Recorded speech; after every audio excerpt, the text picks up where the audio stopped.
All right, all right. What is going on? Oh, I hear my phone. Hope everybody's doing well. Appreciate everybody tuning in. All right. What is going on? How's it going, Southern Fly Guy? Yeah, I haven't been I wasn't feeling too well last week, so on and off, and I've been, what do you call it? Having these not nothing crazy or anything, but today I was just having this killer headache, but I wanted to go live and tie some flies because apparently some false albacore showed up. So it's not gonna be a very long stream tonight, probably like an hour and a half or something. But I figured let's tie some Alby flies for me and AC fishing because my buddy is getting back from out west, and we're gonna be doing some Alby fishing here in the near future. So probably be trying to stream some too on Twitch. I don't know if they're here in full force, but apparently some fish showed up. So my head's kind of killing me, but we're gonna crank out a couple flies. I've been tying nonstop. I got done the saltwater edge order, so I just glued up 2 dozen candies. I'm gluing up the Mickelsons. I'll do that later. So I was actually getting into One Piece, the anime. I was checking it out. One of my buddies recommended it, so I was watching that while gluing up some flies. So I'll be doing that later. But let's tie some flies. So I have my hot glue gun. I want to tie some Alby hose.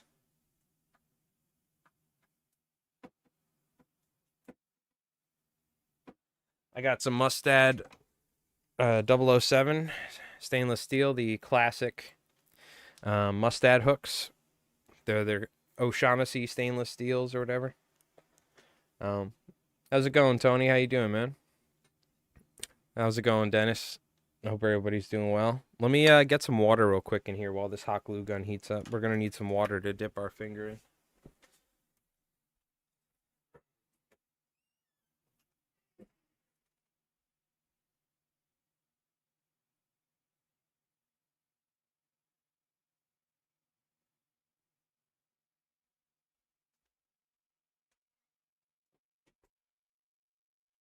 All right. So we got some water here. The water helps because you can not burn your hand while you're tying with the hot glue gun. So that's nice because we use our finger to spread out the hot glue and stuff. So let me see what sort of feathers. I think we're gonna just use Chinese saddle hackle because it's cheap and I have a ton of it and it works. I do have I kind of want to save any of the whiting American rooster that I do have in case I get any Alby hoe orders. So let's just grab some Chinese saddle hackle because you can always do that. Now there's different qualities of Chinese saddle hackle. Sometimes you'll find some that are better and sometimes you'll find some that are worse, but something like this totally works. It's stiff enough to where it'll essentially, it won't foul on you too much. It's not the best quality feather, but it'll work for our purposes. And we're looking for that sort of size, if you will. Maybe a little skinnier, but it's totally fine. It'll work. So I'm gonna grab some feathers here. And Chinese saddle hackle is very cheap. I get mine from saltwaterflies.com. That's like been the better quality Chinese saddle hackle I've been able to find. But even these little guys right here are perfectly suitable.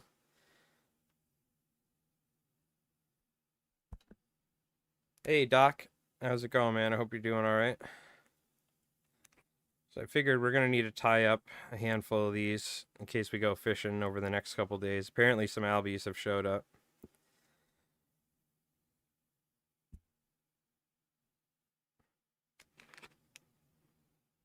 Go ahead and just get some feathers off, put off to the side. Now, let me see. I could probably look for some other feathers as well. Perhaps we could go with, well, these olive are pretty big. Got some reds. Do I have any small red ones? I think I might.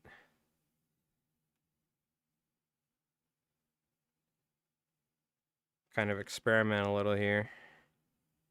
Try something different. We'll try some different colors. Usually I go all white and then just change the staz, which works very well, which is what I like doing personally for the when I tie them commercially. But for fun, I mean, we could do whatever we like. So let's mix and match here, grab some different colors.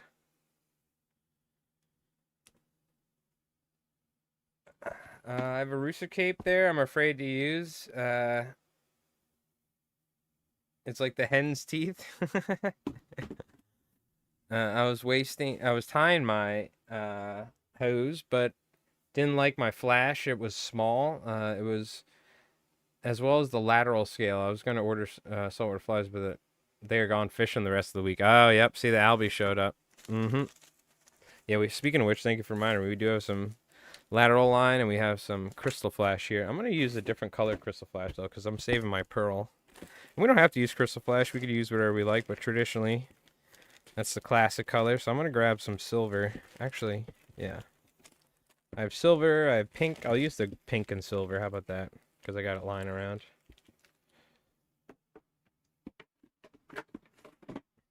We got some pink and silver. Our hot glue gun looks like it's heating up. We got flash. The last thing we need is crystal staz, which I should have a giant bag of it over here somewhere. I'm not wrong.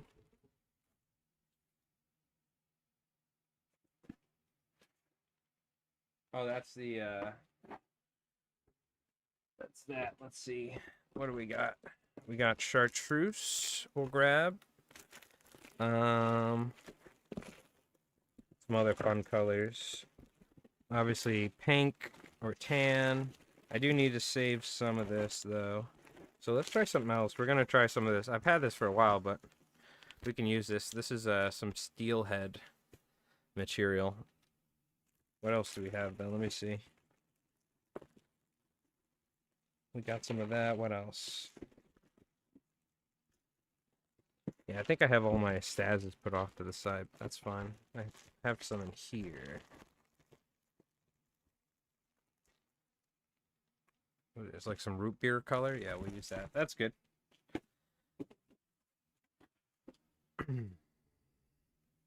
Ordered pearl crystal flash off Amazon, but it didn't say how small it was. Yeah, okay, gotcha. Yeah, there you gotta watch out with fly time material from Amazon. I've never personally bought any, but I've heard mixed results for sure. So probably it's a crapshoot when you're ordering from Amazon. Don't recommend ordering bucktails from what I've heard or seen. Or really any material, but if you got it, you gotta.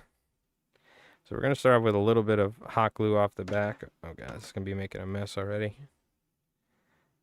Kind of press that down like so. Tie that on there. We're just gonna go ahead and trim that. And then we'll rinse and repeat, do it on this side. And this is where I like to take that hot bead and just go a little bit onto the feather, so these feathers will actually have a little bit of a stem between them when we can squeeze that together now. It'll just stiffen it up, give you some more rigidity to work with, essentially. And these flies are very simple to tie, so we're just gonna tie a couple different colors and sizes from start to finish. I like fishing with the Alby hose because they, what do you call it? They're fun. It's a different fly to fish than just like a classic surf candy all the time or Mickelson. Other flies, we should probably tie some crease flies as well. But we might need to. I don't know. We'll see. Maybe we'll do that tonight. I'm gonna grab some of this this pink crystal flash because why not? It's probably too much. I'll probably actually leave this off to the side. We'll use that on the next one. We'll wrap this down like so and trim that. So you can see we have our saddle hackle as well as some crystal flash, pretty basic. So now we could take our, this isn't even like crystal staz, this is something else. I don't even know what this is. It's like some sort of a staz wrap or something. It's much larger. It's more like a brush, if you will. like an Estaz brush, but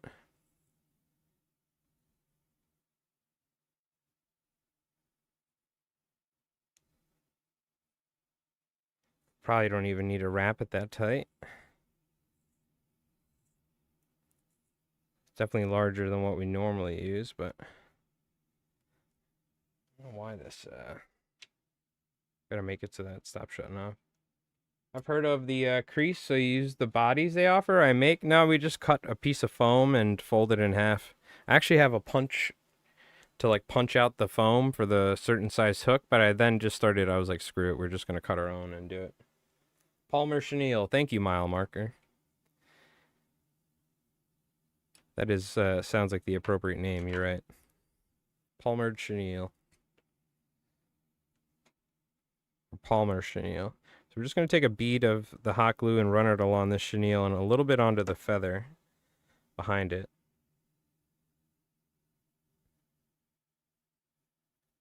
Now we can tie this. And you can see how that feather is pressed down into the glue along that bead, which is important. Makes the fly that much more rigid and, or that much more durable, I should say. And believe me, these feathers, because we're tying them backwards as well, they're going to be moving around like crazy in the water against the current when you're stripping it. Even though it's not necessarily, it's definitely not necessarily, definitely not a one-to-one, like perfect imitation, realistic imitation of a baitfish, right? It's more of like an attractor, but it works so well at that. So I especially like fishing these when they're on like, you know, they're very picky at times when they're on smaller bait. Not the really, really small stuff. Like, if you know what I'm talking about, the micro bait. Sometimes when that happens, they're almost like feeding on algae or like, I mean, not algae, but like plankton, microplankton of some sort. You'll find this like crazy thing going on where they're just like swimming through. It's not even bait fish. They just have their mouths open. You can catch them doing that as well, but sometimes on the North Shore, there's so much bait that it's almost impossible to get their attention with a regular fly. So we use things like these that stick out a little bit more, and sometimes it'll hit the water, and the second like they just see it, they turn and go for it out of pure aggression, you know? It's kind of like an attractor.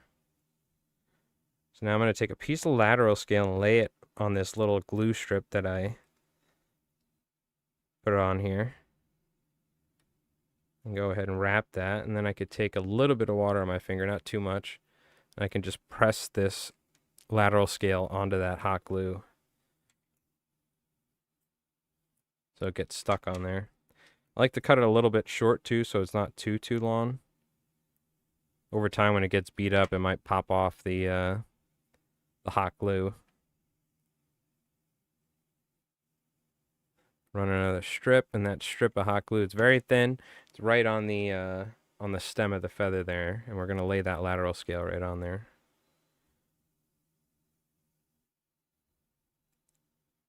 I usually worry about wrapping it down after, but whatever, it's fine. I like to make sure while the hot glue is still soft and warm, you know, still hot. Essentially, that's why I'm wetting my fingers so I don't burn myself. Pressing that lateral scale down while you're doing that. If you're always worried, you can always add a little bit of extra hot glue right on top, a dollop. Like I'll show you real quick. Just a very small amount right on the lateral scale. Then you take your finger with it being wet and you just press down on it. See, my finger was not wet that time. You see what happened? I got hot glue stuck on my finger, so I'll do it again on the other side. If you want to just make sure that it's that much more durable, you want to fully lock down this lateral scale in the back. So we'll go ahead, whip finish here. Let's put some eyes on here. So any stick-on eyes, regular stick-on eyes, they don't have to be 3D eyes. It's kind of a waste that you use 3D eyes because we're going to cover it in hot glue.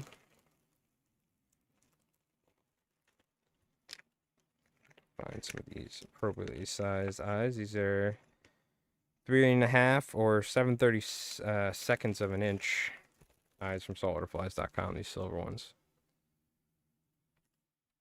These are probably what we'll be using. The next one I'm going to make a little bit smaller. I forgot this is a size 1 hook, but it is a O'Shaughnessy style hook, so it's not it's longer than the big games that we would use in this size. But I'm going to make it a little bit smaller for the next ones. Scale it down a little bit better. This works perfectly fine though. Put the eyes on a small dab of hot glue, and then we're going to cover this in a light coat of hot glue. And then while it's still warm, we're going to cool it down with our finger while we have water on it, obviously. I like to wet my hands like this, and I just lightly dab it, just because you don't want to mess with it too much.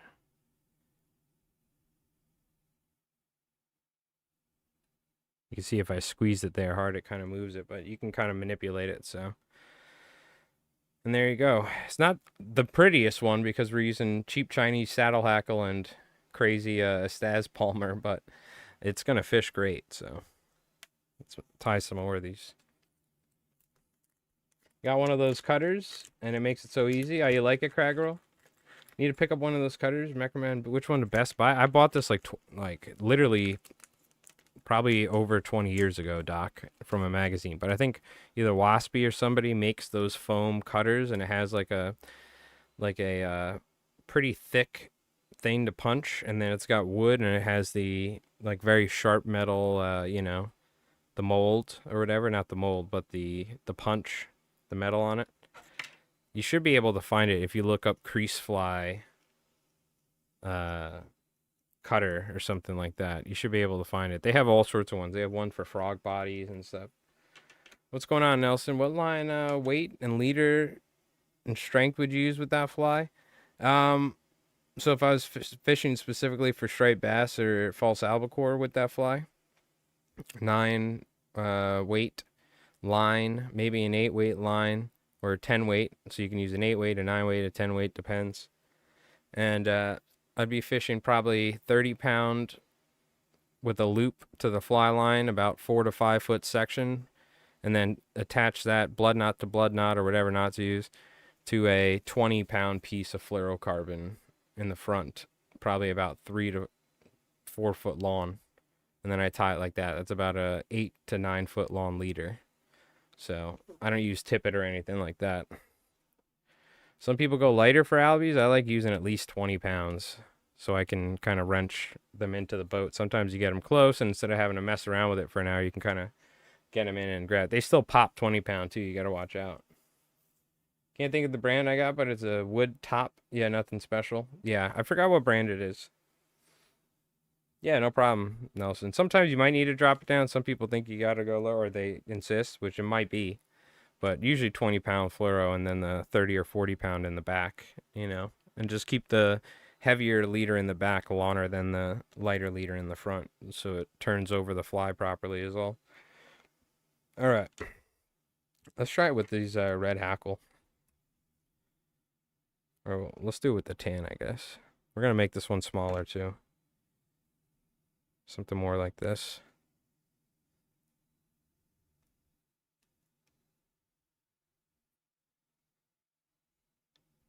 So, with a little bit of hot glue, and again, extend it back on the stem a little bit. Try and go light, because it adds up. If you add too much of it, it certainly adds to the weight of it.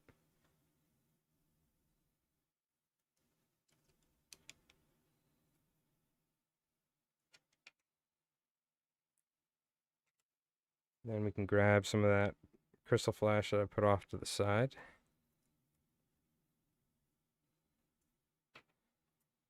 Trim that. I'm gonna actually use chartreuse. I remember some old magazine some old articles from Saltwater Flies magazine or whatever. There were like 2 magazines, Saltwater Fly Tying, and there was like Saltwater Fly Fishing or Fly Fishing in Saltwater. I don't know. This is like relics back when I was growing up, but tan, chartreuse, and white flies for Albies in like Jamaica Bay, Queens, or something. But I kind of like the color combination. It's pretty cool. So this is what this is going to be. Captain Joe Blados's brand? Oh, okay. Interesting. Yeah, I think I got mine from like I want to say like a Cabela's magazine or something years ago, or like something like that. Some fly fishing website, or maybe it was saltwaterflies.com. Who knows?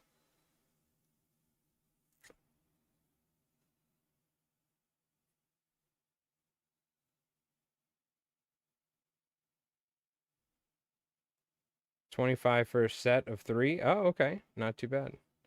Those cutters are from River Road Creations. Oh, okay. That sounds about right. At least the one, probably the one that I got. I gotta look for it. It's probably around somewhere, honestly. Gotta take a look. I've cut myself using that thing many times. Watch out, that thing is sharp. It's a very thin metal. Yeah, I remember though, it's like a certain size hook, right? I think it's like a size 1 odd, if I'm not wrong. They make them in different sizes, but the one I had was like a size 1 odd Mustad O'Shaughnessy hook or something, I think was the hook they recommended. I'll see if I can find it. I'm sure it's around somewhere. I remember seeing it. I'll take a look. I know I have it somewhere, so we could try and use it. But we'll probably just tie a crease fly. I'll show you the way I do, the hobo way. The hobo fly tire. If I ever do a book, it's going to be the hobo fly tire. Saltwater fly tire.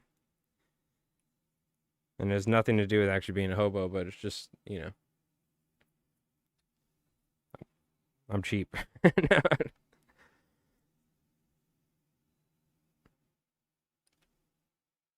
Yeah, you don't need to use the you could just take some foam, fold it, you know, it's the thing is like they have this really what I always loved about crease flies. I've never used it, and it just brings it to the next level is that foil that you can put on the outside of the foam. I always loved that. They usually would then coat it in epoxy or something like that. So I'll show you. You can leave it with an open mouth, you could leave it with a closed mouth. I'll show you how I kind of tie them. It's not perfect. They're not the greatest crease flies, but you can kind of just do it. Um, you can just take some foam, cut it in, fold it in half, and cut the shape. So that's essentially how we're going to do it. Oh, I forgot to put lateral scale on this. We don't want to forget that. Even though it doesn't matter, I just love the look of it. I always put lateral scale on my Alby flies. Something I've done forever.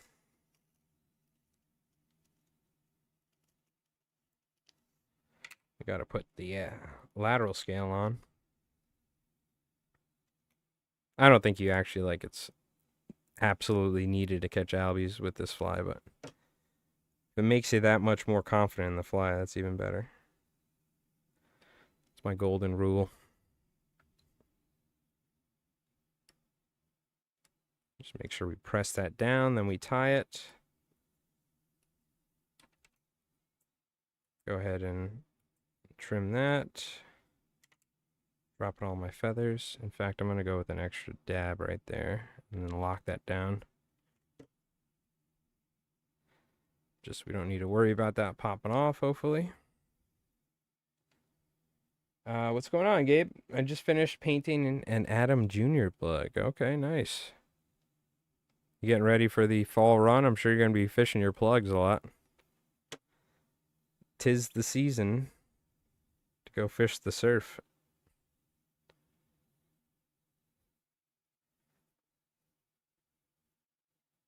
Yeah, apparently Alby rumors or something, or evidence or proof, who knows. All I know is that it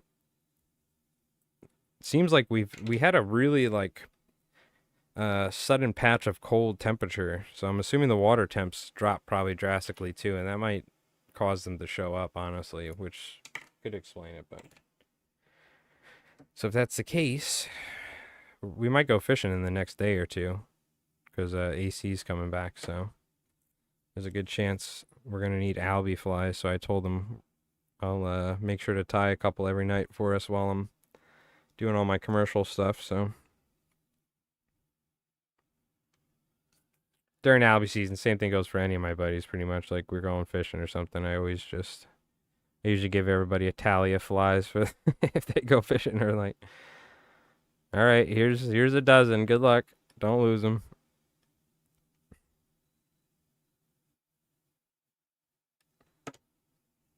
So, wet my fingers here. You definitely want to make sure they're pretty wet when you're doing this part, and I just like to dab it lightly. The main thing is you want to fully cover that eye front and back with the hot glue. Otherwise, if there's like a patch where the eye is exposed, there's a chance it could like work its way and pop off, peel off. So I like to make sure there's a pretty nice even head here.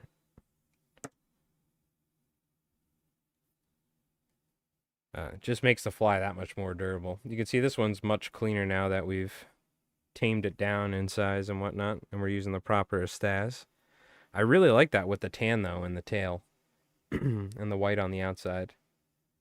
And that chartreuse, I don't know why, but it looks really nice. I've always liked this color combo ever since I saw that in that old fly fishing article. Okay. Let's keep tying these. We got the hot glue gun out, so I got some other color feathers. I do like that one color on the inside and white on the outside. So maybe we do that with some pink here. Yeah, these are always fun. You can get a really nice looking fly, but sometimes they can be a little ratty looking for sure. But it kind of adds to it. Yeah, let's use some of this. I'm actually gonna go pretty skinny, or attempt to. It's like just an old patch I have. These feathers like this are nice, but I mean, if you look at it, they all have these. They're all like damaged. You know what I mean? So every once in a while you get something like this, and it works. It's nice, but I wouldn't use this for like premium flies I was tying, which is kind of a shame. But this is an older one I have. We can use these as well. They're a little small though, but it's kind of perfect for these sort of Alby stuff. All right. Yeah, I like the color on the inside. Actually came out pretty nice.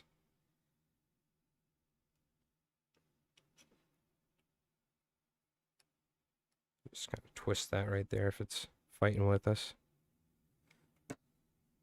Little dab right there.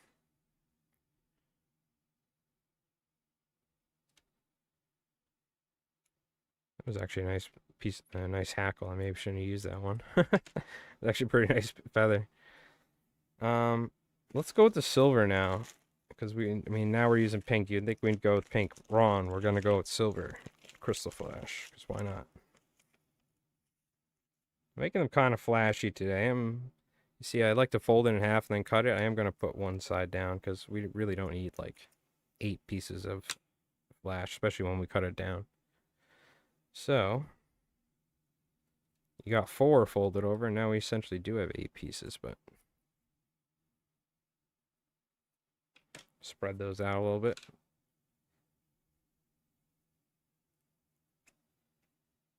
Got our next white hackle here. Yeah, these are whole Chinese saddle hackle. No, that's definitely like some sort of rooster sort of feather or something. This was like some sort of cheap saddle patch, but very similar to like the flatwing hackles.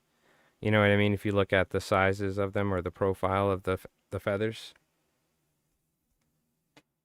And then this is probably more similar to like a bugger patch or something, if you will, with the sort of feathers. But when you get the Chinese hackle, I always get it strung.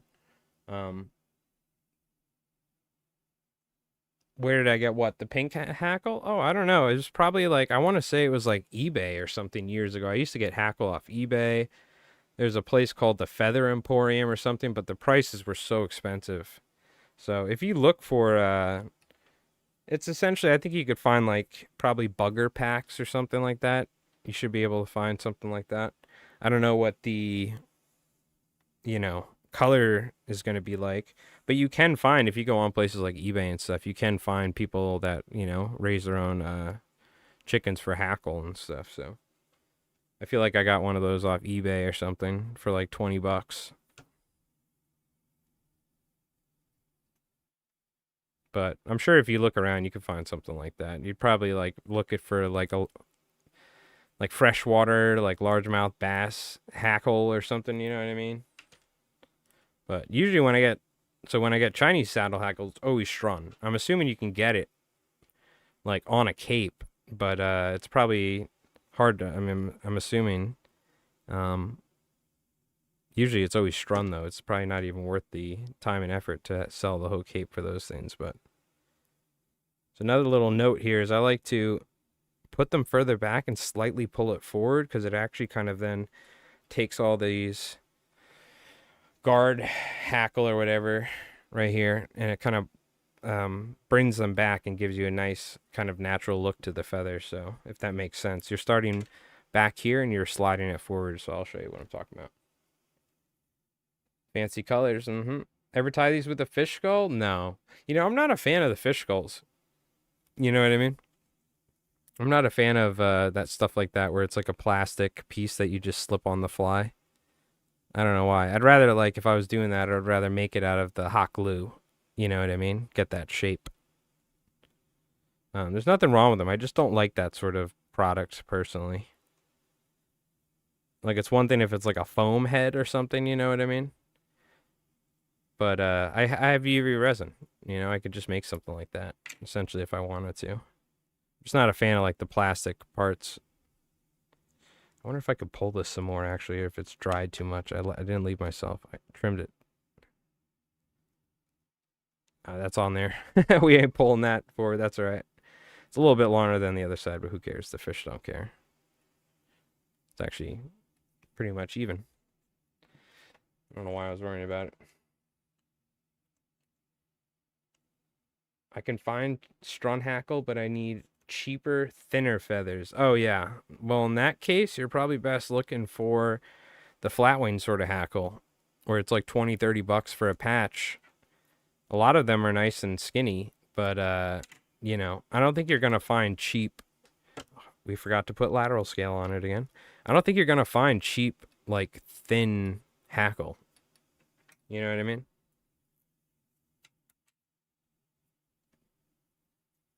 Oh, St. James area?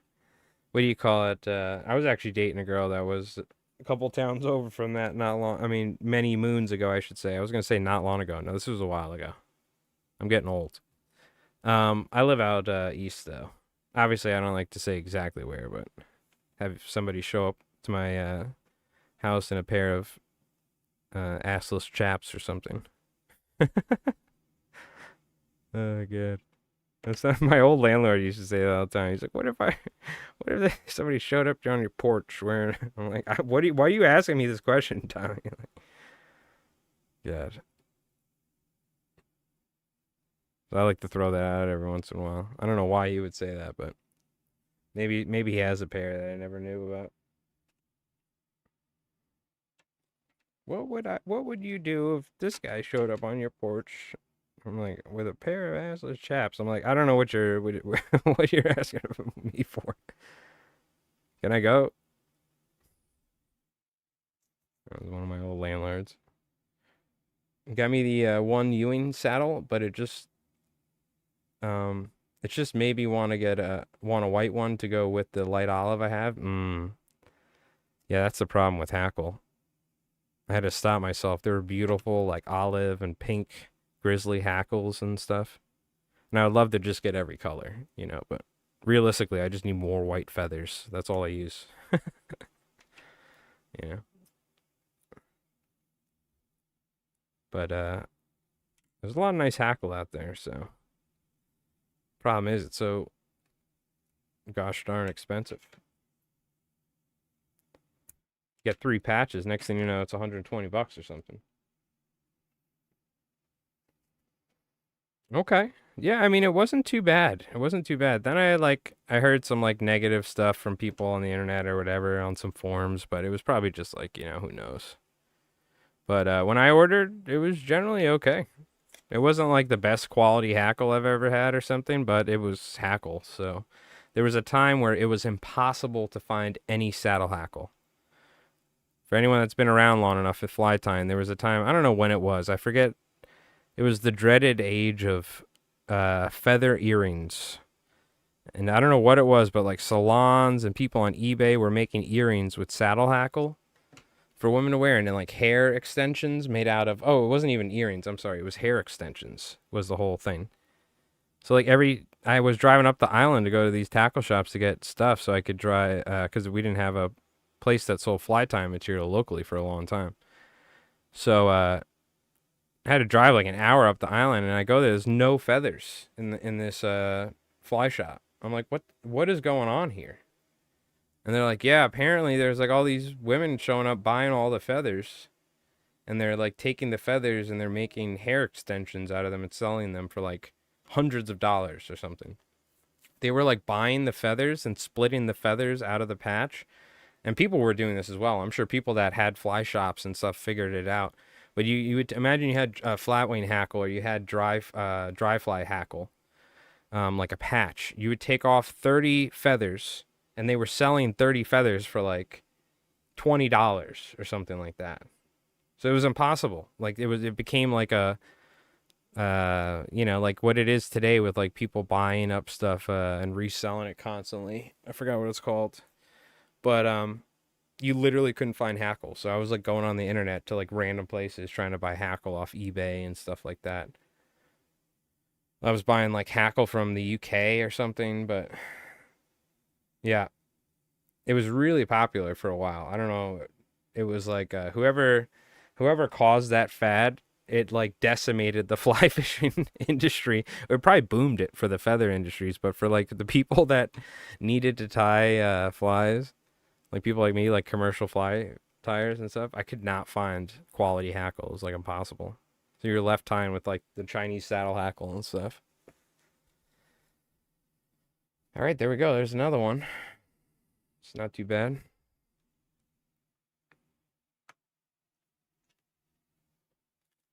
I'm just going to use up all these hooks. I got 2 more of these. You know what? We could try and tie a really small crease fly with one of these. Let's do that. In fact, let's use both of these hooks. I'm going to unplug this hot glue gun.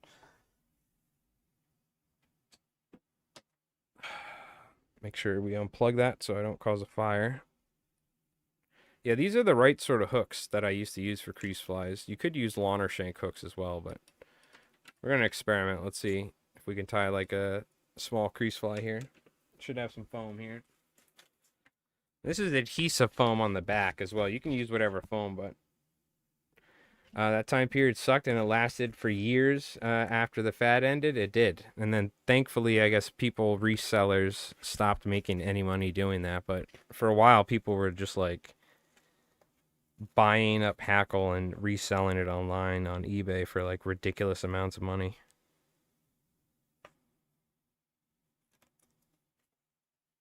So that was the dark ages of hackle in this economy, in this country. The dark ages. So essentially, I like to just take the foam and fold it over like this, right? And now we can picture we have a crease fly.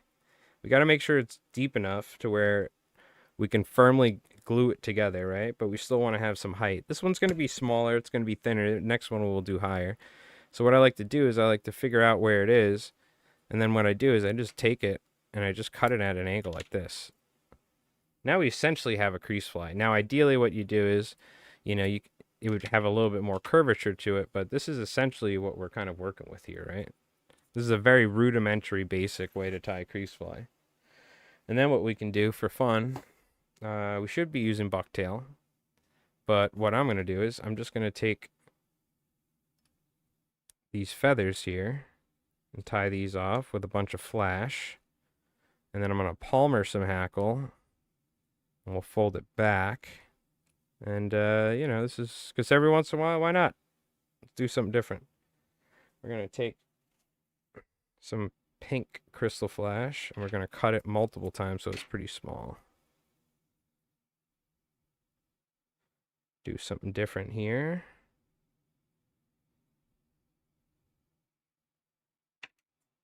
Cut that, fold that. I'd like to cut it one more time, so something like this.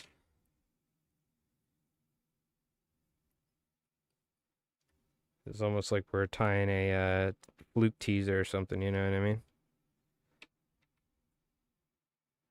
We're not done yet. Make sure we cut this pretty short. Then we're going to palmer. Normally you would just tie bucktail, right? But We're having a little fun here, doing something different.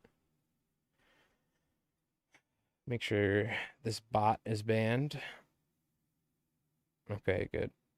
I drove an hour to Orvis in Connecticut the other day looking for materials, and they had very little. I'm going to tell you what, the last time I went to an Orvis, it was literally 80% sweaters and dog beds and 10% fishing stuff.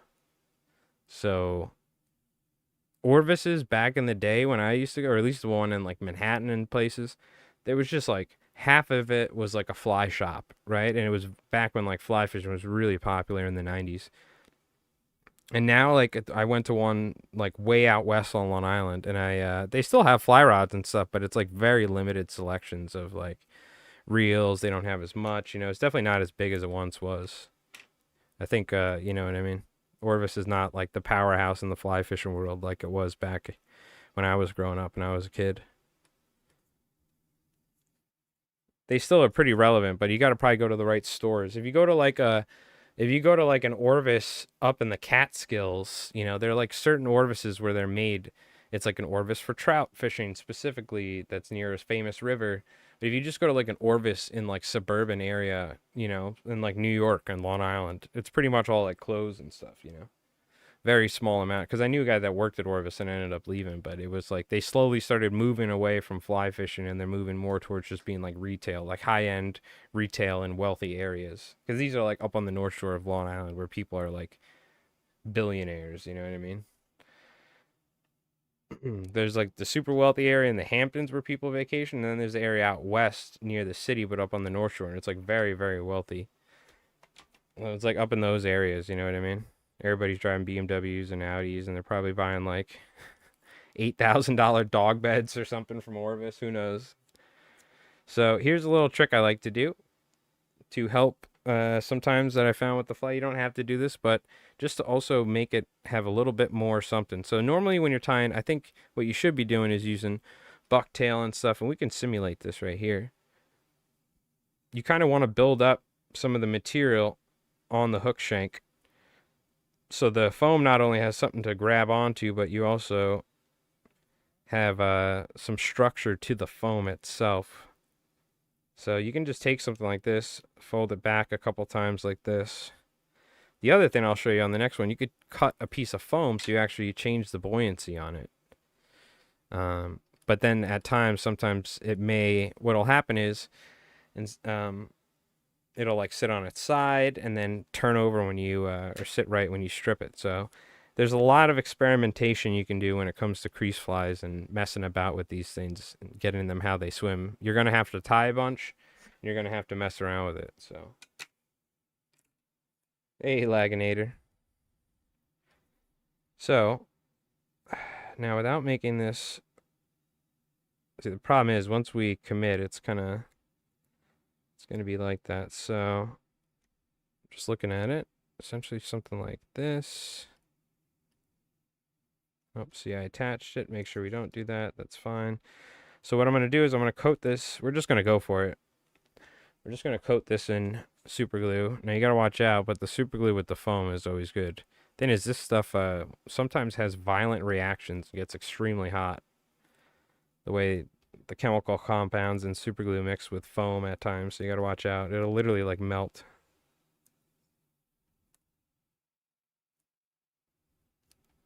So, I just want to make sure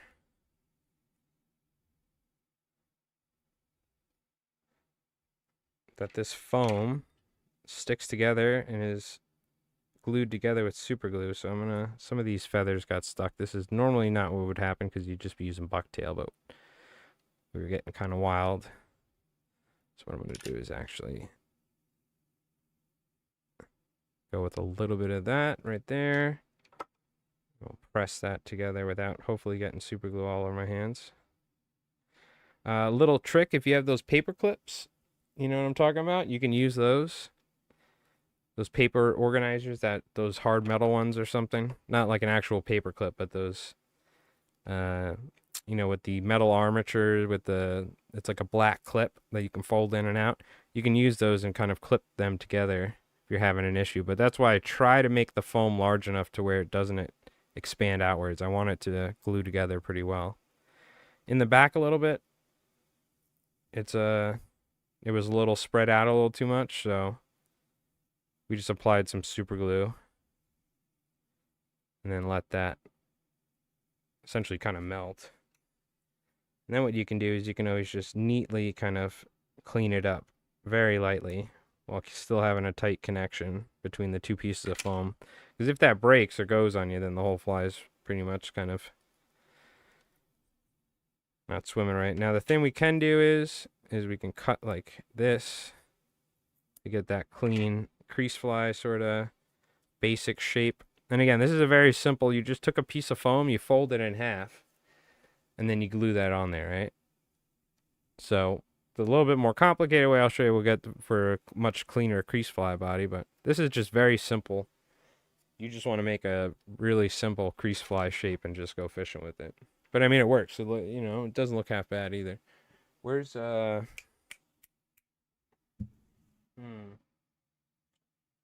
did I do with all those markers?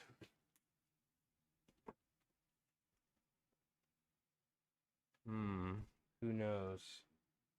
World may never know. I'm sure I put them somewhere. It's cleaning up. Oh, I put them with my paintbrushes. Nice. Okay. So let's add some color to this. What sort of colors? Let's go with a little yellow. We'll just have some fun here. Go with a little yellow on the sides. And we'll go with some olive.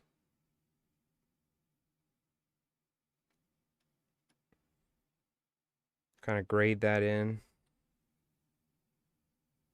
Does it match the red and the tan in the back? Nope. Do I care? Nope. And then we'll go for some black on top. Oh, why not? Give it some color.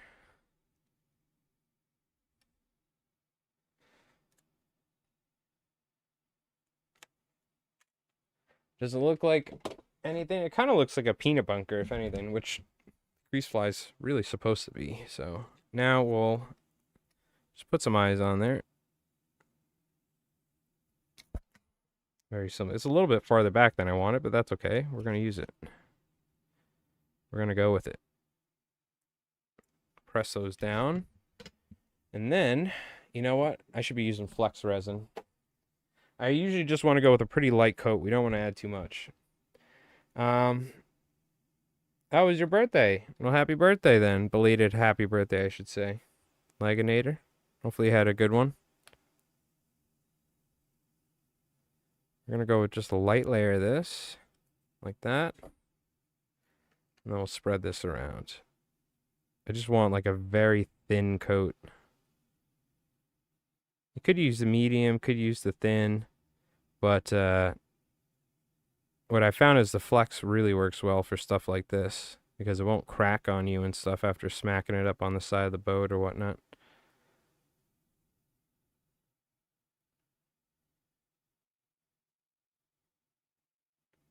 Really good? Oh, good. I'm glad. Glad to hear that. Glad to hear that. Sounds like everything went well. Just do a nice light coat here. You also got to watch out because sometimes the Sharpie will lift off and start spreading around, but that's all right. Doesn't have to be perfect. So now we have a pretty nice light coat. I'm going to go with just a very small amount here. There's a couple little dry spots, if you will. And then I like to go with a little bit right in the mouth of this thing, and I'm going to close up that. Because if you actually take that foam and fold it in half, there's going to be a gap right above the hook eye where the mouth of the fish is. Imagine, picture like an open peanut bunker mouth. So we want to, you don't have to fill it in all the way. You can have a little bit of a recess in there, like a cupped mouth, which is perfect for actually kicking up some water. But we do want to close that off. You don't want that to be exposed because if water goes inside of the foam and stuff, it'll actually mess with the flotation of it and also the effectiveness of the popping. You know what I mean? How good it pops. Definitely want to make sure we have a little bit, nice little channel of resin here. on the bottom so that foam stays together as well. This past spring, I went to the Orvis in NYC, and they had no more materials than the one in Connecticut. Was a nice store, though, yeah. Back in the day, they used to be very, very, they'd have a lot of fly fishing stuff for sure. I don't know if it's much less than it used to be, but I think they definitely do have less. But can you do a freshwater? What's going on, Caleb? Yeah, I mean, any of these flies can be used in freshwater. None of these have to be used in saltwater. This fly could easily be used for panfish if you tie it small enough. You know what I mean? Largemouth bass, smallmouth bass. I've used crease flies for freshwater fishing. So when we say we're tying saltwater flies, we're tying it with the intent specifically because I live around saltwater. I'm like surrounded by saltwater on all ends on Long Island. You can certainly use these for freshwater. It's not like you have to use it in saltwater or fresh, right? It's not like a trout fly where you can't really use something like that for straight bass, let's say. But actually, I'm going to put a little bit more. You'll see that cup right there I'm talking about. We want to just close that off, but there's nothing wrong with having a recess in the front because that'll actually add to the popping. Especially at this size, this is certainly something that you could use for freshwater. A little bit smaller and it would be a perfect little panfish size popper.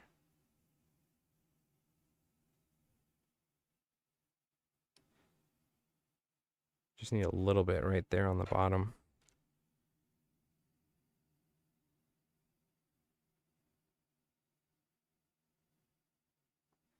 Just like that. It's not looking half bad. We'll tie another one after this.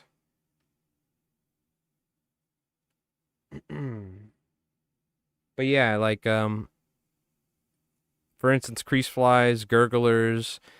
Then we go into sinking flies like half and halves, the clousers, deceivers, even the albihos we were tying, even the Mickelsons. All these things can be used in freshwater, you know. If you're asking me to specifically tie a trout fly, then unfortunately we're tying some larger stuff. That's not really my forte. I can tie trout stuff and whatnot, but so even something like this, I feel like if you added some red and whatnot and then put some dots in there, it's like a little brown trout. You might even be able to catch a lake trout on something like this if you're fishing a river where there's an outflow and there's little baby trout that are hatched or something, you know, if there's a hatchery. So even something like this, we can use in freshwater. Go ahead and do another one. I got a Lewis spinning rod and proficiency. Okay, now I'm curious what you got, but yeah, sure. It sounds about right? We'll hit our bodkin with some light real quick so we don't get resin dripping all over. I just got an Iowata Eclipse airbrush. Oh, nice, Gabe. That's awesome. I think that's the one I have. Where's my box is over there somewhere. Yeah, I got a cheap Iowata brush, and then I got an actual compressor kit from Hobby Lobby that was like on sale, but it's a nice one. It was made in the US or something. Just jammed my finger really hard into the hook point, but wouldn't be the first time around here we've done that.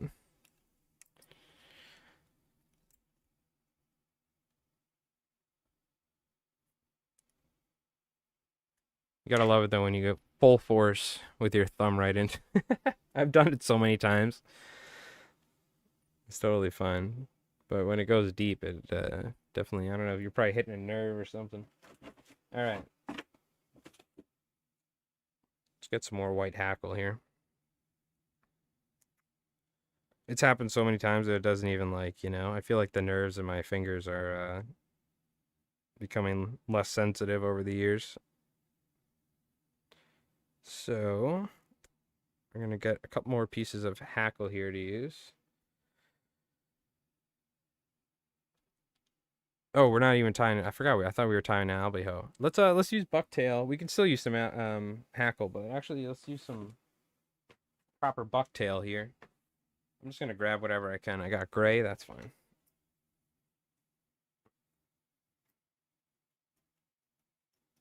I mean, I sometimes I go with wacky color combinations when I'm tying these for myself, because I'm gonna be honest with you, I don't think the fish care half the time. Light colors for when it's, bright out, and dark colors for when it's darker out. Albies generally though, we just go with light colors. Go ahead and tie a couple pieces of hackle on here. Keep this pretty small.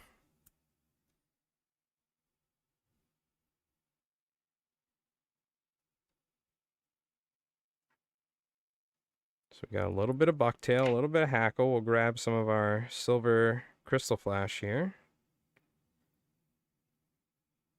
Luckily, my head's feeling a little bit better. My head was killing me when I started the stream.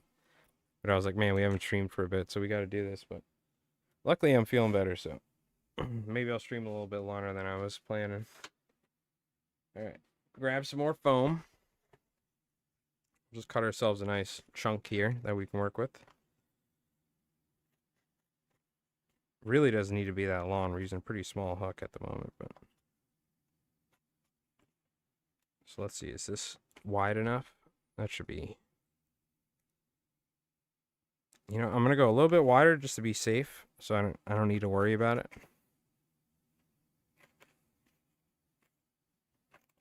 It's probably way too long, but that's okay. Yeah, there we go. I want to get some height on this one, so what we'll do is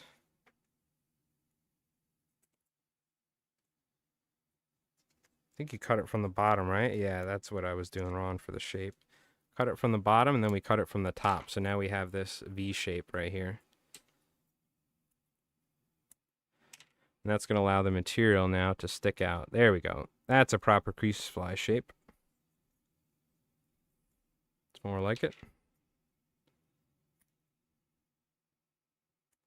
Cut that like that. And I always fold it backwards with this sticky foam. I get this at Michael's. It's just easier. It has like an adhesive on it. I always use super glue too, but it just makes it that much easier, right? Most people probably I know don't use the adhesive one, but for some reason that's just what I prefer. We'll clean that up, giving ourselves a nice shape. And there we go. It's looking good. I know AC Fishing was asking about floating line, so I'm assuming he wants some crease flies. All right. Put that back where it belongs. Now, what we can do is I'll show you a little trick. We have this extra foam here. What we're going to do is we're going to cut a strip of foam. This is going to help make sure that the fly is floating properly, but I mean, it should anyway, but it's going to give us an additional bit of buoyancy here, so I don't want to tie it all the way up to the front, but I definitely want to tie it up front. So what this is going to do is it's going to give us a little bit more width in the middle of that foam, which is kind of important. You'll see what I'm talking about here. I'll just whip finish this like that. Got some hackles, some feathers, some flash, nice and simple. All right. So what I can do is I probably should have. I'm just going to clean this edge up here to give ourselves that nice looking crease fly look. Now I did add this foam. Hopefully this doesn't change our measurements of the length of the foam we needed, because when you add height, it's obviously going to change it, but I think we should be okay. I'm actually going to go from the bottom here.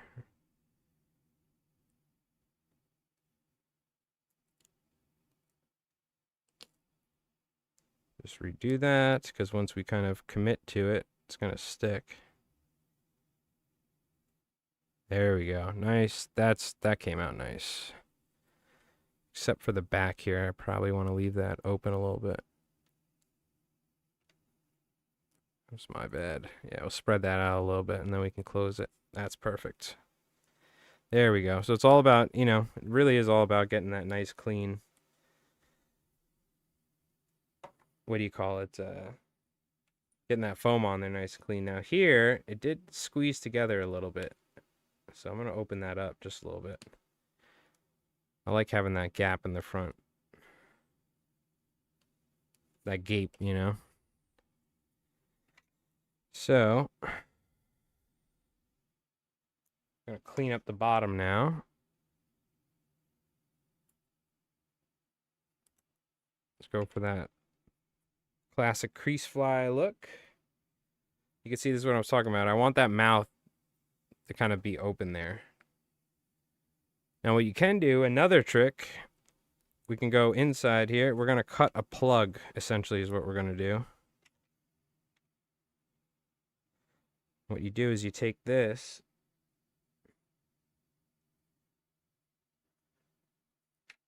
and we're essentially just going to plug that front, but I'm going to go in a little bit so it's recessed, but that way we still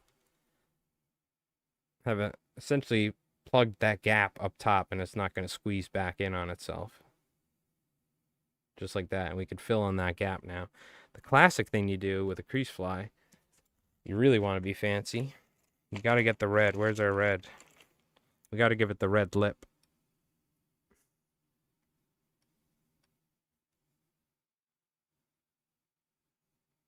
This is the old school crease fly right here. Now, if you had the fancy foil, that would really nice, but we're just going basic here.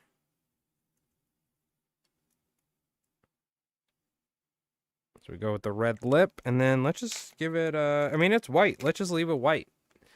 That's perfect. We don't got to get too crazy. We'll just give it that red lip.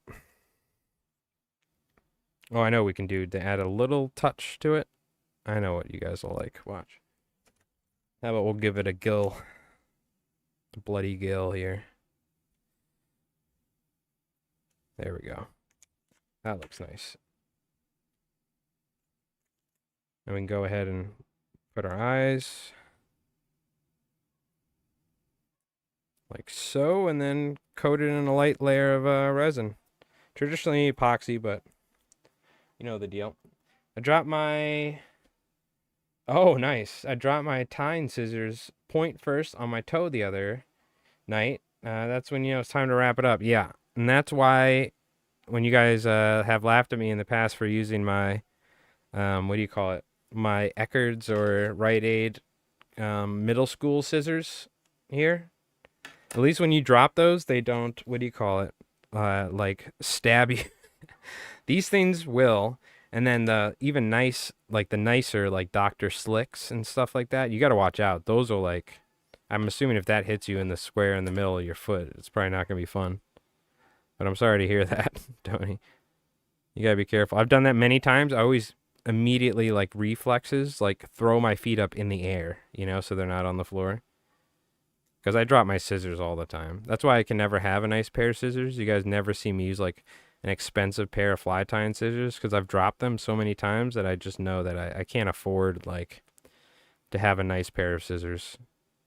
I need like the working man's pair of scissors, and that's where these old Fiskars come in. These are so good. I got to get a new pair. They just stopped getting these exact ones at the hardware store. I can easily order them online. I'm just being lazy. Which I should probably do that off Amazon. These is such a good pair of scissors. These orange handled small Fiskars. Like a classic American scissor. If you're just tying like flies every once in a while, it's probably nice to have those fancy, you know, just like the really high quality scissors. But tying in large scale commercially and stuff, man, I feel like I would have to sharpen those things all the time probably.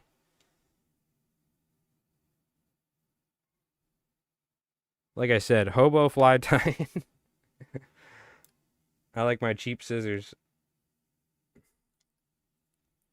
I just can't have nice things in this world. I'm not good enough for them. I'm too rough on my stuff. It goes for fly rods and reels included. I like the cheap stuff. The line, though. I'll spend money on the line. It's pretty important. But I have no qualms fishing a $80 reel and like a $100 rod. Still sounds like a lot, but in the world of fly fishing, that's chump change, you know what I mean? Saltwater, that is. But yeah, I've been there many times.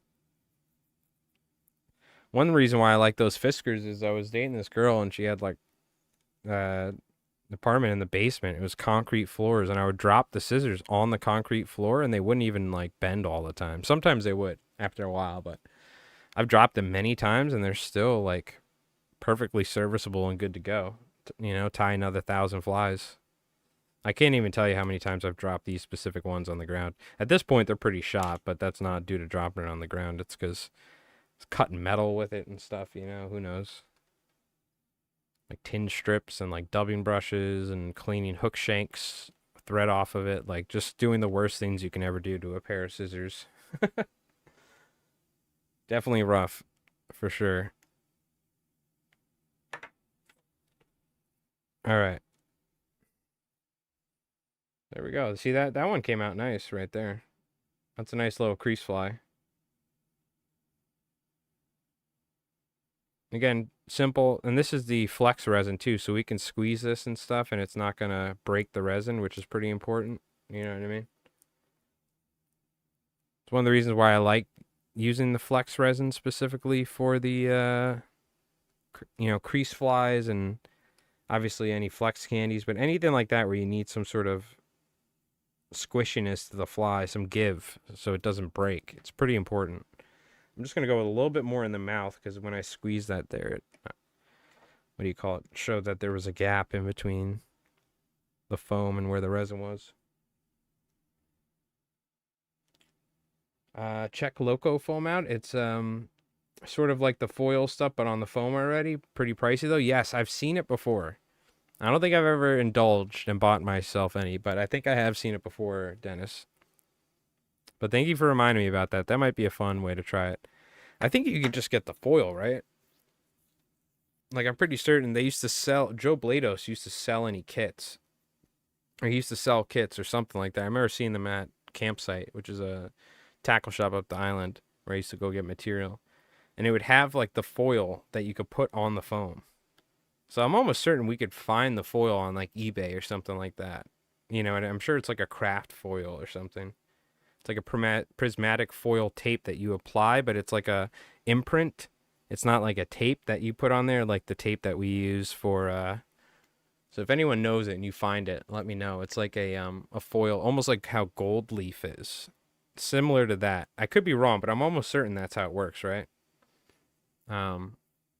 It's like a transfer. You know what I mean? Any ideas with craft fur? Yeah, you take the craft fur.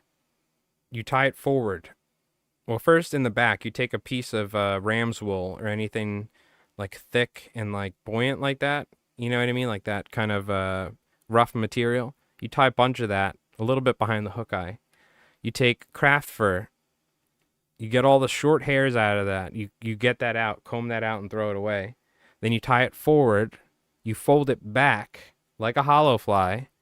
But you don't wrap a bunch, you just wrap normally in front of it, and then what you do is you take your flex resin or your regular resin and you coat it like that. And that's how Bob Popovics ties the flex candy. So he takes the craft fur or a soft material like that, and there's that ram's wool bunch tied on it first. We can actually do one if you guys want, being that we have the flex resin. I wasn't going to stream that long. I was only going to stream for like an hour or so, but my head's not the worst. So what we'll do is let me take a quick little hookah lounge break, and then I'll show you how we tie them, Tony. We'll tie a couple flex candies using the flex resin here in a minute. Let me just go wash this resin off my hands and go grab a drink real quick. Stretch my legs a little bit. Yeah, it's called a flex candy. We'll actually tie a couple here in a minute or two. Let me find the right hooks, actually. We're going to use a big game hook for that. Those are actually pretty fun to I like fishing them actually, so. Transfer foil, easy get these days. Yeah, I'm pretty sure we could probably find like some transfer foils for cheap. I do need these 1/0s for Alby hose for an order. What size hooks? What are we tying? We're tying flex candies. Yo, Hayes. How's it going, man? Long time no see. How you doing, dude? Flex candies. I'll use these size 2/0s. I mean, these are a little big, but I ain't scared.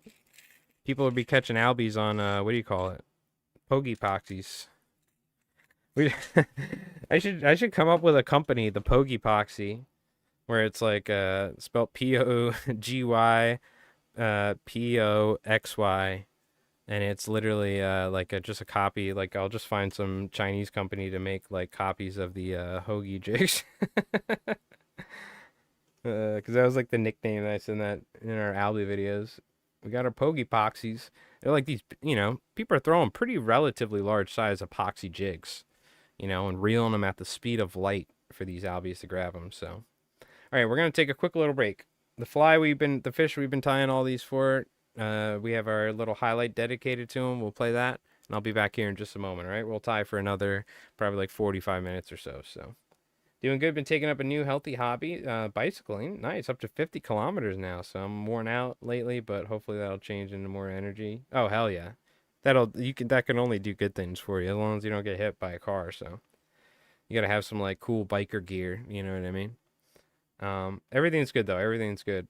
But appreciate it. So we're just gonna take a quick little break, and we'll tie a little bit longer. All right. So appreciate it.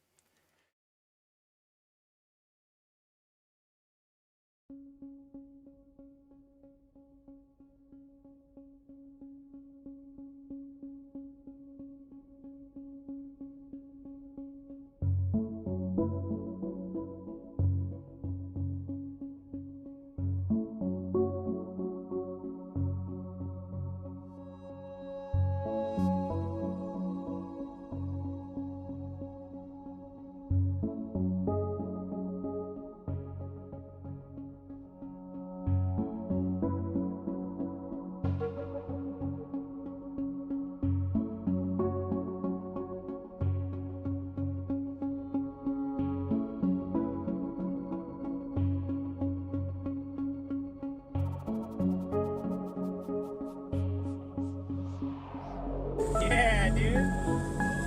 Yeah, dude. Stay tight, all right? Yep, keep it tight. Yeah, dude. Yeah, Aiden. Knuckle buster. Are you good? Do you need me to do anything? Yeah, I might need a ride. Yes. Okay. Hold on, I'm gonna turn now. I'm gonna try and get on the bow. Yeah, get on the bow. All right, you're doing good. Keep doing your thing. I'm gonna move us away.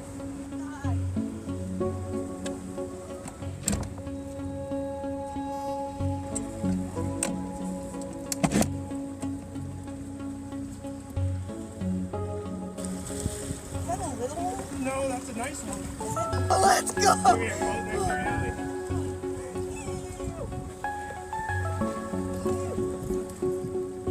Good job. That's sick.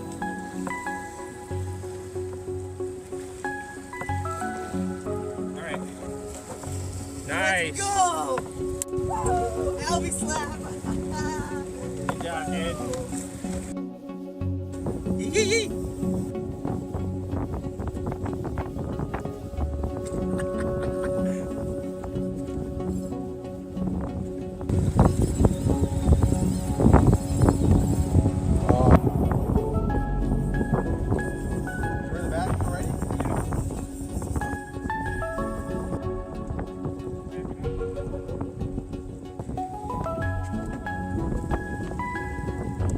Looking down the barrel of a 12 gauge little tuny, bro. On the Albacore too. Here, take one here, like that.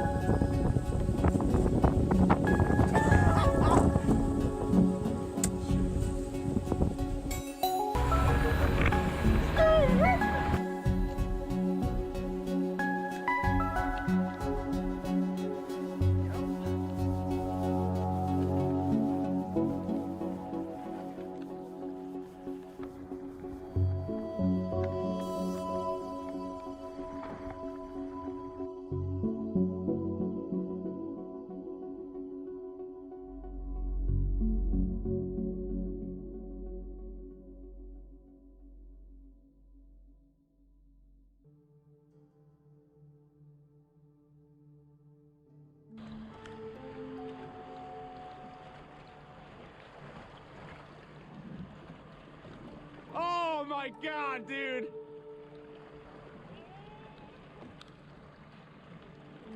What the fuck?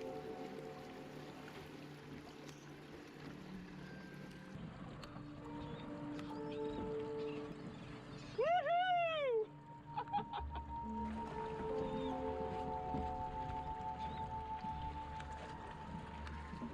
Oh my god.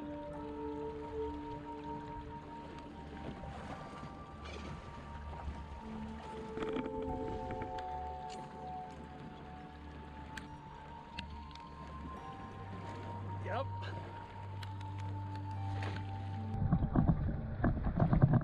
Okay, we're back. Little Alby excitement. All right, let's tie a couple of these flex candies. Show you what I'm talking about. Move this real quick. Gonna have to clean up after this. I used to be in the habit of I'm just gonna use the regular white thread too. Normally you'd use mono thread, but I'm not gonna worry about it. The fish don't care. I used to just haphazardly throw stuff around when I got done using it after stream. And that's how my material gets completely unorganized, but I'm pretty good at it. After the stream, I'm gonna put everything back. Not too bad, but everything has a rightful place. All right. So, pretty simple fly. We need something for the inside of it to have some squishiness to it. So, good material for that is going to be ram's wool, which is this the right box? No. Ram's wool. It's synthetic materials. It's going to be right here. Let's see. What color do I want to use? I could use some yellow. Nice bright yellow. A red works really nice for something like this, by the way.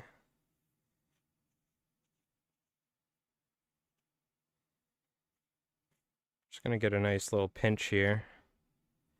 Something like this.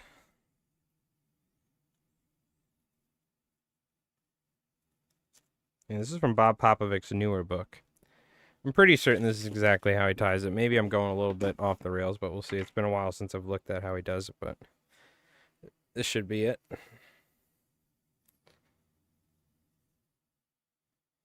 We are going to just tie this in. Now, one way we could probably do it is the old ram's wool style. Like we were tying pop lips. But there's probably an easier way of doing it. So let's try it. Try that again. Cut that nice and neat. Do like 1 or 2 loose wraps, and then I'm going to spread it around the hook shank. It's probably the proper way of doing it. Take my brush here so we can get it cleaned up. Try and turn it to where it's where I like it. There we go.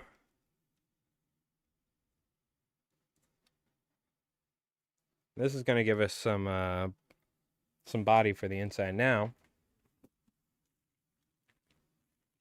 I have some craft fur here. This is the good stuff. This is I'm pretty certain at least, the Rainey's craft fur is the best craft fur you'll find. It has the least amount of crap in it. This is really cheap craft fur. Look at it. Like most of it is, you're going to get so much waste out of here. A lot of it's really shorter stuff. Same thing goes for this older tan stuff that we're going to use. You're going to see we're going to need to cut a lot of it off to actually get usable material. The Rainey's craft fur is the nicest quality you'll find, and it has the least amount of that under fur. So, and I get that from saltwaterflies.com. For years, I hated using craft fur. This is like craft fur you'd buy at Michael's or at fly tying shops, but it's just probably made in China, all in the same place. You'll see what I'm talking about. Like, look, I'm going to cut this bunch off here, right? See how much I'm cutting off? You'll see how much we actually end up with that is usable for what we're doing here. Because if it's too short, when we go to glue it or do whatever we're doing, we're just going to end up with a bunch of little hairs that are going to make the fly look terrible.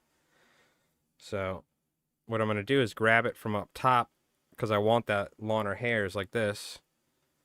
And then you're going to end up pulling about half of it out.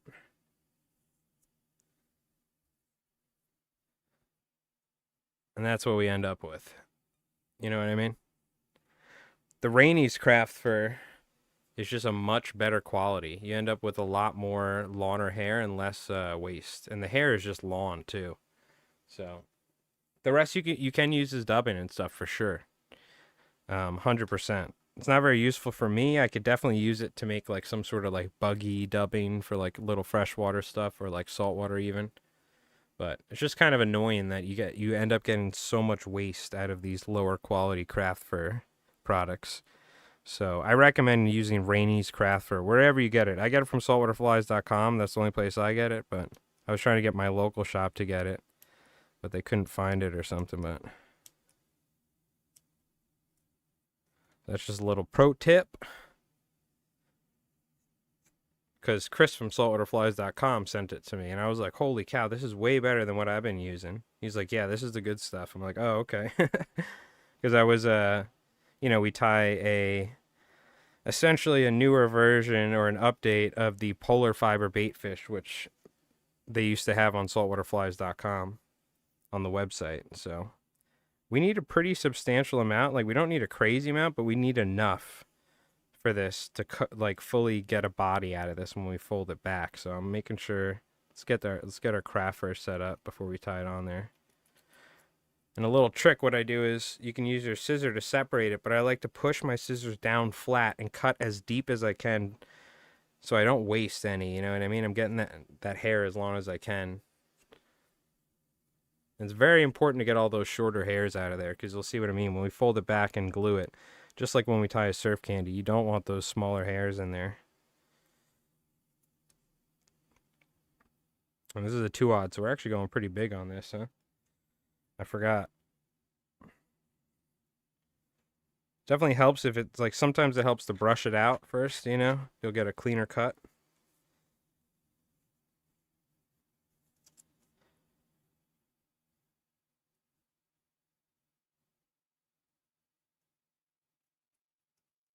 Man, these poor Fiskars, these scissors have seen much better days. They're pretty worn out at this point. I gotta get a new pair. So that should be pretty good for the tan. Go ahead and brush that. Need some more white to match that. Hey Joe, what's going on, man? I hope you're doing good. Yeah, I wasn't feeling the best on and off last week, so I was taking time to get some work done, but I'm starting to feel a little better. My head's still killing me, but I wasn't even like sick. I was feeling on and off, so. But I got word, apparently there's some Albys around, so. I got the Saltwater Edge order done. I got to ship that out, and now I'm working on stuff for local shops and some guides. We got some big guides I'm tying for, so. It's panic mode, time to get as much stuff done as possible. But I wanted to stream a little bit, because it's been a little while. So, cut this as clean as we can. Tie this right to the front. I like to leave myself a gap in the front so I can tie in front like a hollow fly, right?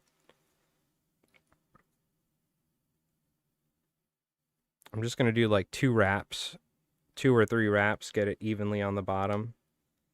Like that. Just like we're tying a hollow fly. Grab this, make sure we don't have any shorties that are going to mess with our gluing. Oh yeah. Yeah, it's got, I mean, I got a lot of tying done, so I still have so much to do, but I mean, it's just that time of the year. It's peak busyness, so. But I'm glad I got one of them done. I've been working on for a little bit. And I got a bunch of other stuff done. So now I'm like tying little bits for everybody here and there so everybody gets something. But I got some big ones to tie, some big orders, so some smaller personal stuff for people as well. Okay. I put way too much of this I put way too much of this ram's wool, so we're going to thin it out by hand here. Definitely don't need that much. I overestimated that. Oops. We just need enough to give a little bit of body on the inside.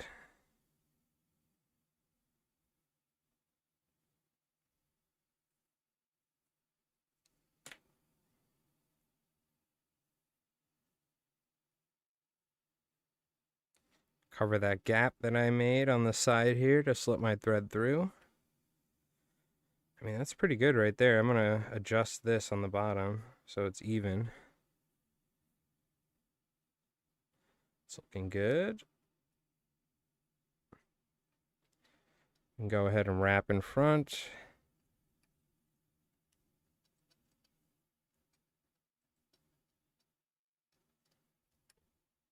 Like so, and tie that off. What I'm going to do is take my brush here and brush it pretty good. I want to make sure I get that hair even, but... Now, by the way, if you take something like this and coat it in silicone, you get a floating surf candy. A floating flex candy, by the way, which I've done. It's pretty cool. I think I'm going to put the eyes on after, because it's going to be hard to put the eyes on, if I remember correctly. Oh god, my voice is already starting to go. It's been a while. So what we're going to do is I'm going to pull this back. I'm going to make sure I'm covered evenly everywhere, which it looks like I am, right? But if you even just picture something like this, if you just take silicone, you put eyes, and you do the silicone dab on the head like this, this would actually make a pretty sick peanut bunker fly. You know what I mean? If you did something like that. So that's something to think about. But what we're going to do is we're going for an anchovy. So I got to get my flex resin out. And we're going to control the proportion of the fly. You see how when I pull it back, it can get either, we can control how large we want it. Do you want it like this? You want to go crazy? That's a little too much. I think we're going to go for something like this. And it's actually going to have like give to it. You're going to be able to squeeze it. I like to think that it gives you a split second before the fish spits out the fly. You know, a split second longer before a hard candy. Whether that's real or not, I don't know. That's what I like to think. Now, the one thing is, you see any of these short craft fur pieces, we're getting out of here. Because this is going to completely screw you when you go to glue this. It's just going to end up getting really, really nasty quick, so... We'll go for something like this. I'll get it nice.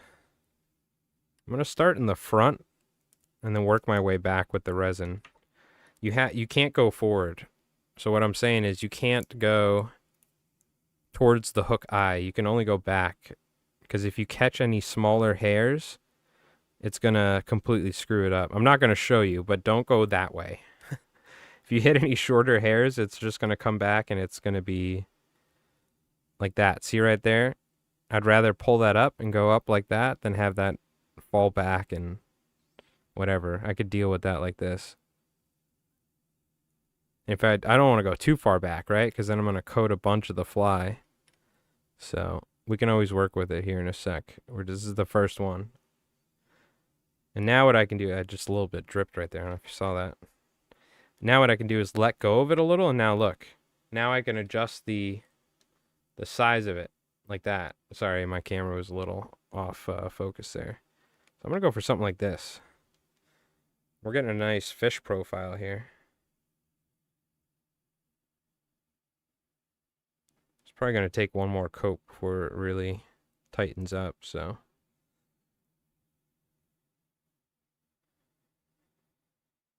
No, this is the UV resin. Same UV resin haze, but what it has a flexible property instead of it becoming very stiff, like the normal thin and the medium. However, the formula they got it's flexible for whatever reason. So just got right. I thought I cured it enough, but one of my least favorite things about resin is getting it all over my hands because it's not the easiest thing to get off your fingers. So now you could see we have like a flexible candy essentially. We do need to apply like another coat here, but now we can adjust too. I'm definitely going to pull it up higher so we have a nice hook gap, stuff like that. In fact, I'm going to go with a little bit like this, and now it's going to be on the inside. That'll help secure it. In fact, I can just hit it with a light like this.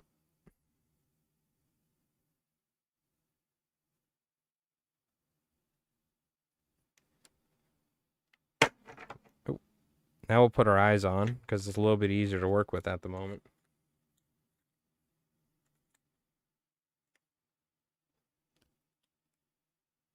Yeah. Resin, essentially, the UV resin essentially is a replacement for epoxy, which I'm sure you've used epoxy before. The 5-minute, 30-minute epoxy, whatever it may be, 2-part. This is a UV light based or cured resin, but essentially the same thing. But with the flex resin, they found it to, essentially, I'm actually going to take this off. I want this to bend in a little bit, otherwise it might not conform. I want it to conform to the body, right, for when we glue it. Otherwise, if you don't use the flex, you wouldn't be able to get something like this. You would essentially have a hard candy with an inner core, and then it would just crack when you catch a big fish. It would just break the fly. So the nice thing about this flex stuff is it'll actually squish. So it's a little bit more durable. It still has a tendency to break the fly over time, and get damaged, but I just lost an eye. I have no idea what happened to it. Oh, there it is.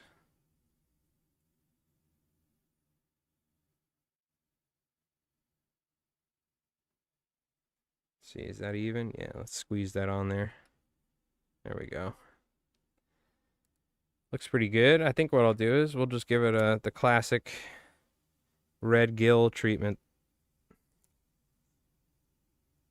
Old school. Nice and simple.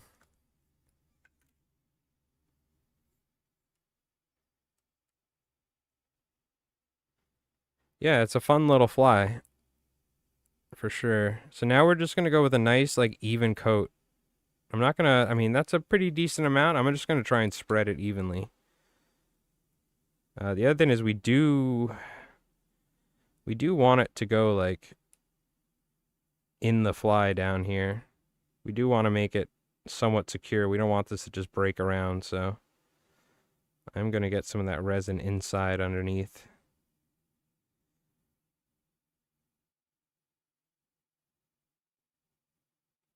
I should have super glued those eyes on there. I hate that. You know me, I hate when those eyes pop off.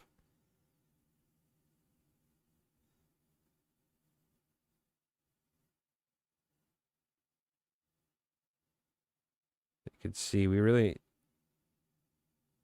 don't want all those little hairs going forward. That's why we did it all. We did that initial coat.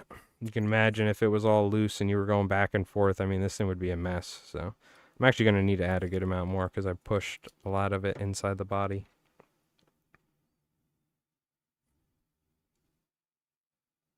Just to stiffen it up where it meets the hook, so it's somewhat durable.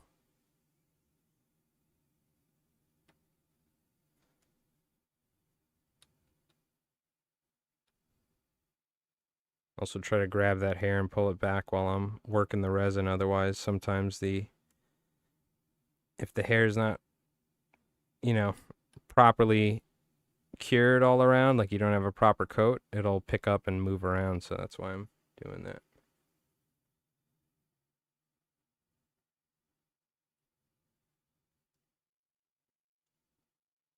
Let that kind of work its way around.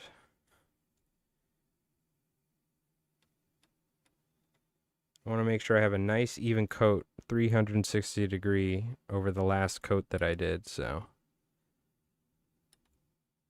it's the most important thing first before we worry about the overall look at the fly,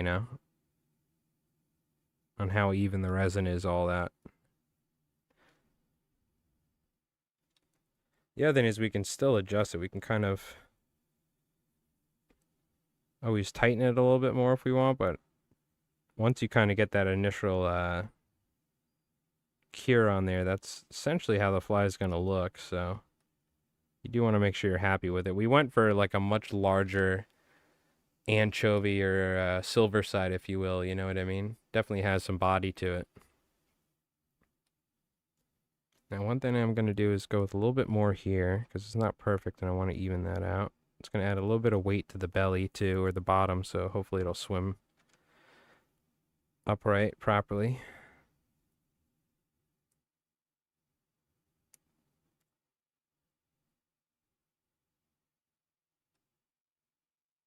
I could just spread that around, even that out a little bit. Now I'm just going around looking. That I'm not going to worry about. That'll level out. One loose hair we don't got to worry about. Going to add a little bit more to the top here. We're essentially doing like one final coat here, so we can do it all at once. This stuff doesn't run like crazy. We don't want to add way too much though and cure it, right? Like there's always a fine line, so I'm just making sure I have a nice even coat around the whole thing. I'm giving it time too, so it kind of spreads naturally. There's no rush. Get those eyes where we want them. I'm just going to give it a sec for that resin to even out. I want to say that Norbert Renaud did a video on Amazon resins and basically was saying they're all the same. Yeah, I wouldn't be surprised. Now, I've heard that certain resins that are used in different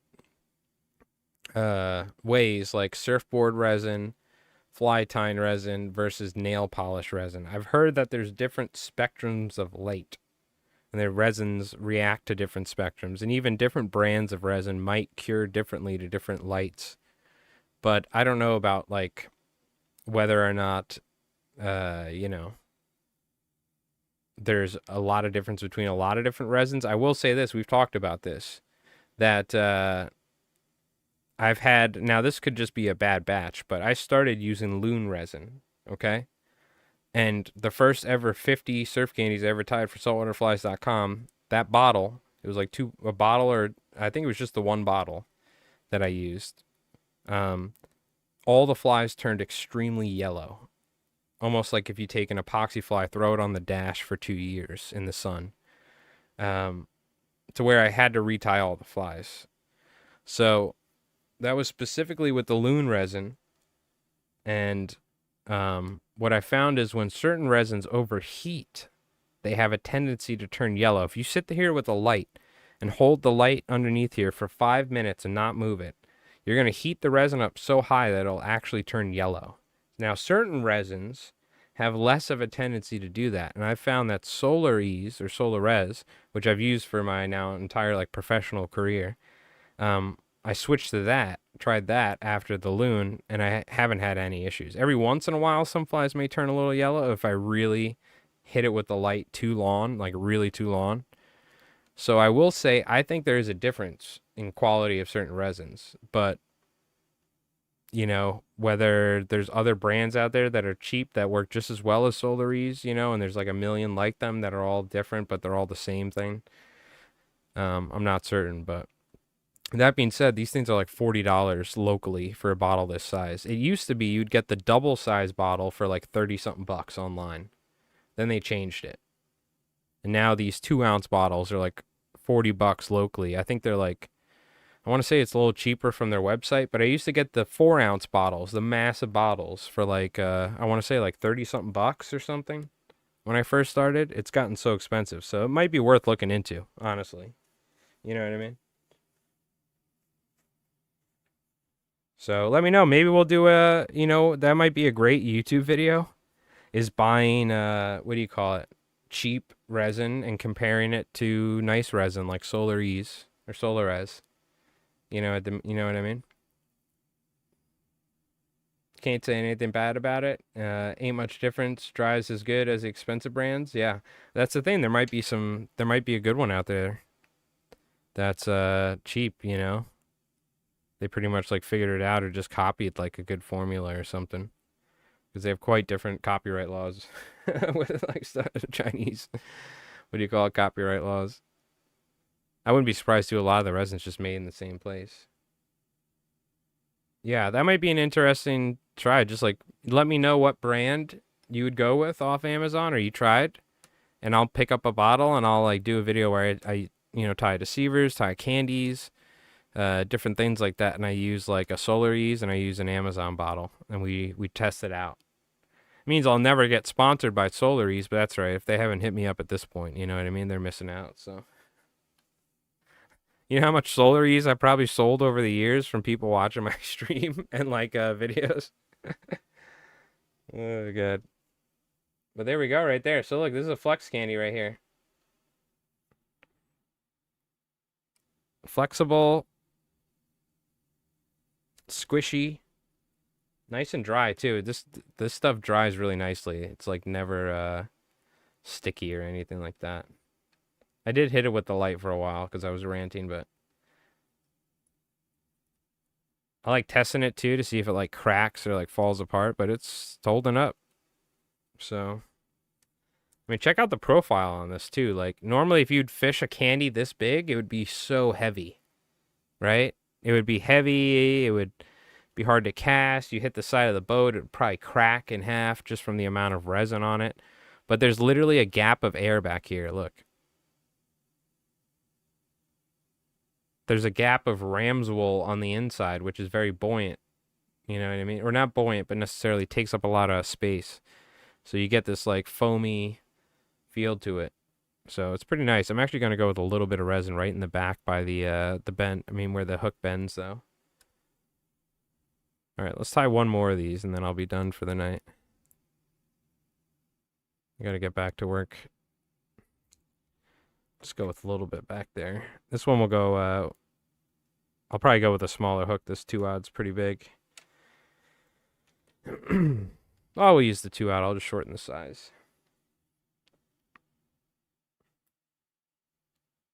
But yeah, these are fun. These are fun to tie. They're fun to fish with. They're durable. They can get beat up.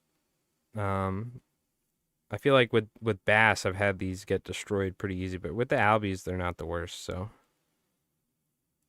I don't know what it is, but everything gets destroyed after a while. But these are nice, man. You can make some mullet flies with these if you bump up the hook size and the material of choice. You like change it because you're not going to get craft fur that large, that's for sure. That would actually make a really nice mullet fly.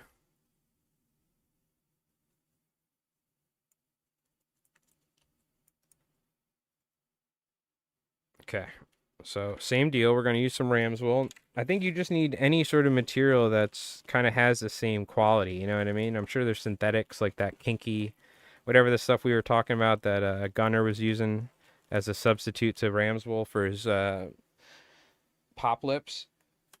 That kinky fiber or whatever that, I forgot what it's called. It's like some musky fiber or something. I'm a traditionalist though. I like my ram's wool.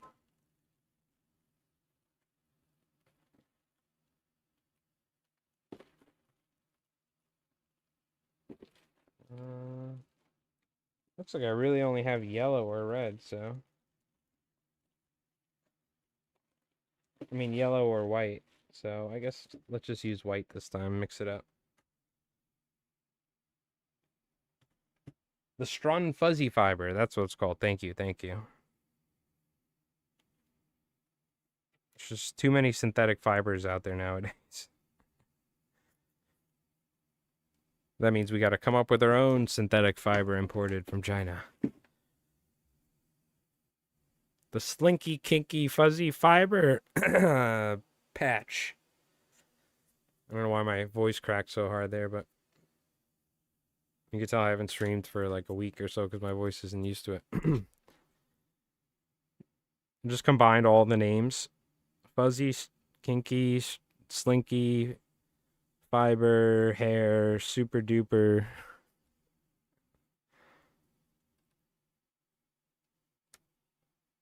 You'd be surprised. A lot of that stuff's made in the same places.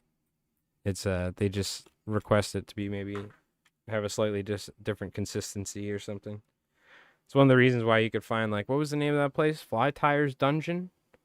And I think where we were getting that Crystal Flash that was not called Crystal Flash, but it's Crystal Flash, and it was like 4 packs in one for like $3 or something.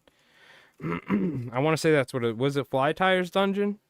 I think some of you folks like Doc knows what I'm talking about. I'm pretty sure that's what it is. Everybody should check that place out.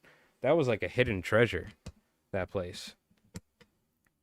How often do I use EP? You know, I use EP a lot.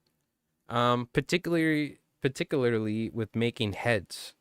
So when I'm V-tying. So if we're tying crab flies, you know, we'll use something like that. Or I'll make a dubbing brush, right? Or I'll do like a merkin style fly. The other option is for the kinky muddlers. The Johnny King's fly, where you V-tie the EP top and bottom, and then you trim it to where it's essentially like a snake fly or something, right? So that's one of the things I like. I don't use EP for like the EP minnows and stuff, you know what I mean? I don't like using EP fiber for like the actual tail of the fly. It's just not my favorite material, right? I feel like you could just use like feathers and bucktail, and then you could tie the rest of the fly with the EP. That's kind of how I like doing it personally. So I'm just not necessarily a fan of like an all EP fly, you know. I get it maybe for like backcountry, like tarpon fishing. I do like the idea of throwing a classic EP fly for like tarpon or snook or something. But if I was fishing for striped bass, you know, with like a peanut bunker fly, I'd probably rather just tie it out of bucktail or, you know, like probably like slinky fiber or something like that, or Steve Farrar personally. So I just don't use it all that often. It's a little soft too, you know. So like, if you can't really use it to tie larger flies, I feel like a lot of times because it might have a tendency to foul, you know. So, the value don't ask me how they could be so generous with the material and still be able to profit. Yeah, I don't know. Maybe they just found somewhere cheaper to make it or something, but. Yeah, it's literally just Crystal Flash. It's not Crystal Flash, but it's Crystal Flash. You know what I mean? So it's Fly Tires Dungeon, I believe. If you guys want to check it out, that place was like I found that place. I don't know if somebody told me or saw something online or whatnot, but I went there. I was like, oh my god, it's so much cheaper. And I stopped using it. I don't know why, but I didn't really, you know, I don't get a lot from there. So I just realized I don't really have any white. So that was our white. You know what? Could we use some ram's wool? I'm going to try and use a little bit of ram's wool. This isn't the same, but I mean, I think we can do it. Not going to be the prettiest, and it might float. Who knows? But we're going to try and use some ram's wool. We'll see how it goes. Because I don't have any white craft fur. For this one, what color do I want to go with? I have some like root beer color. I think I'm going to use that. This is in case AC Fishing hits me up tomorrow like, come on, we're going Alby fishing. I was like, all right, we need some Alby flies. It's like they could show up at the inlet any day now, and then we'll just probably go catch them up. So this one I'm making a little bit less chubby and smaller, so I don't need as much material, that is. I have like a little bit of residual resin on my fingers. I hate it. Do we need this much ram's wool? We thinned it out. I'll thin it out a little more. Yeah, it looks about right. I don't know. We'll figure it out. Figure it out as we go. Got any jungle cock lying around? What's going on, Mikey Fred? How you doing, man? Apparently, somebody said there was somebody caught some albies around somewhere. So, you know what that means. But no, I don't. This is the Hobo Fly Tying Lounge. We don't afford luxurious fly tying feathers such as jungle cock around here. What's going on, Camel Legs? How you doing, man? That's all right. I almost disappeared for a year last year, too. I was here on and off, but I was working so much. But I hope you're doing well, dude. There's no reason to apologize.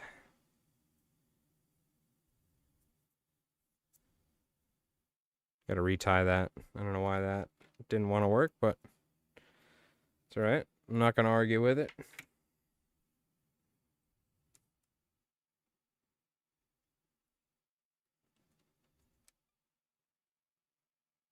How you doing, Camel Eggs? What have you been up to? I heard reports of Alby showing off about 20 miles off Montauk Point. Yeah, I think they're out in the ocean and stuff, out by like sea bass and areas. So that means they're, a couple miles offshore or whatever. That sounds farther, but I believe maybe out while tuna fishing or shark fishing they saw them. But that means they're showing up, right? They're working their way from out in the deeper water. So they'll probably be here within the week, you know?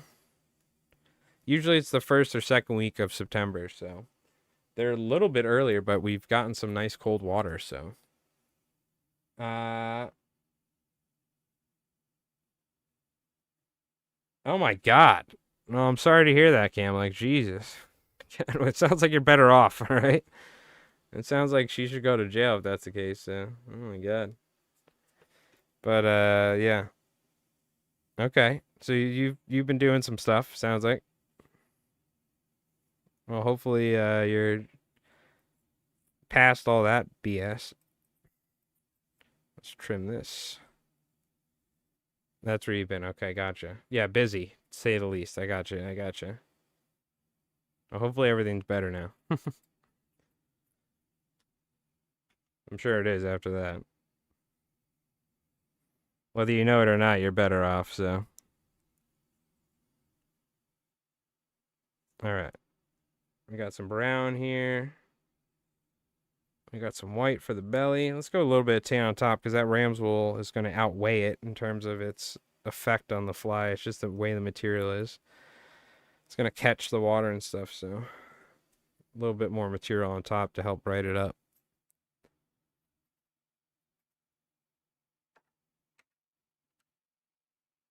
Well, I'm just saying because I've, what do you call it, been in long-term relationships that ended up going sour and stuff, so it's just a lesson of life, my friend. I'm sorry to hear that. That's terrible, but if that's what happened, then you're way better off. You know what I'm talking about? You don't want to be with somebody like that, so. Dodged a bullet if you ask me, so you got to look at it in the good way. And this ram's wool is not an equal one for one as craft fur, that's for sure. It should be alright. Recent? Yeah. Well then, it'll take a little bit. That's some fucked up shit though. Part of my language, my French. I think we're far enough into the YouTube stream where they won't penalize me. Alright. Let's go ahead and coat this here.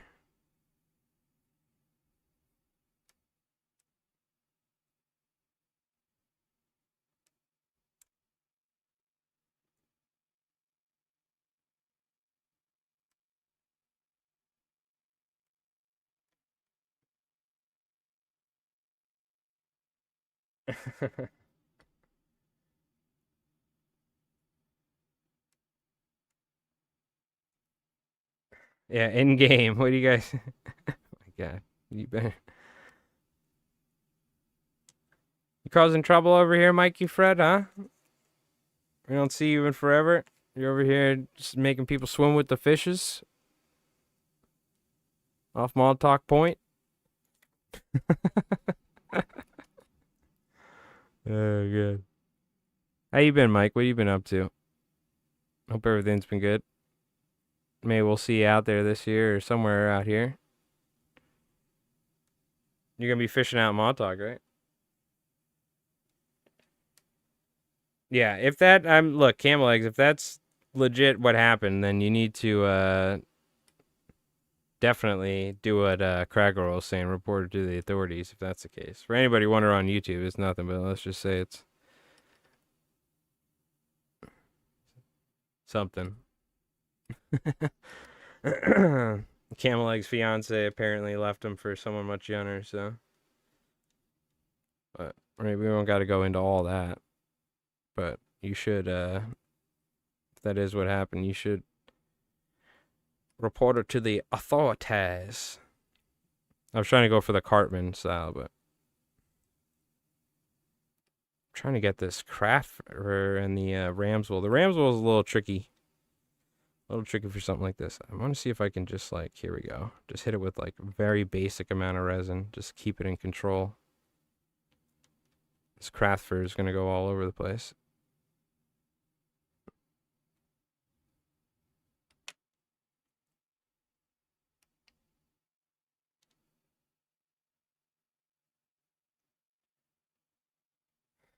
Oh, okay. Well, yeah, it's a tricky situation.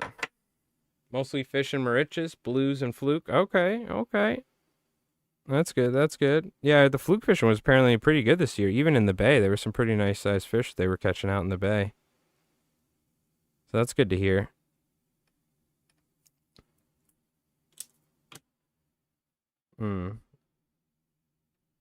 Well, hopefully you're better off now, camel eggs, alright? That's the way you gotta look at it, because that's truly the way it is, but that's what happens, so. You're truly better off without that person. That's all that matters. Sucks to suck, but that's a really crappy situation. But no matter what, even if it wasn't as terrible as it was, and it was just more of a normal, you know what I mean? Somebody cheating on you or whatever, but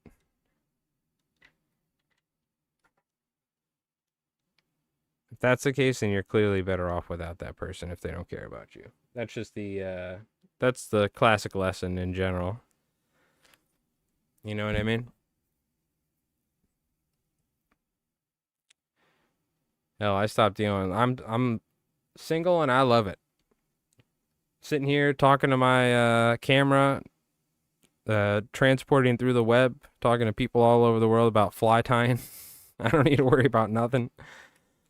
I'm just doing my thing. I'm gonna go back. I'm gonna start watching for the first time One Piece, because we're getting into the One Piece card game. So my buddy, one of our friends that we play D&D with, he's super into it. So I was like, "You think I should watch it?" He's like, "Hell yeah, you should." I was like, "All right, I'll give it a try." I'm gonna sit here and watch some One Piece as a 30-something-year-old man, and tie a bunch of feathers onto fishing hooks for my night. You know what I mean? The way the single bachelor is supposed to spend their what do you call it? What even day is it? Oh yeah, Wednesday. They're Wednesday night. Of course. That's what day it is. All right, let's coat this with some flex resin here. Sorry, went off on a little life lesson tangent, but you know, make sure you're happy. That's all.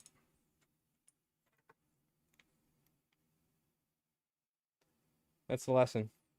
Thought it was Sunday. Yep. I was with you for a second, but they came and picked up the trash. Okay.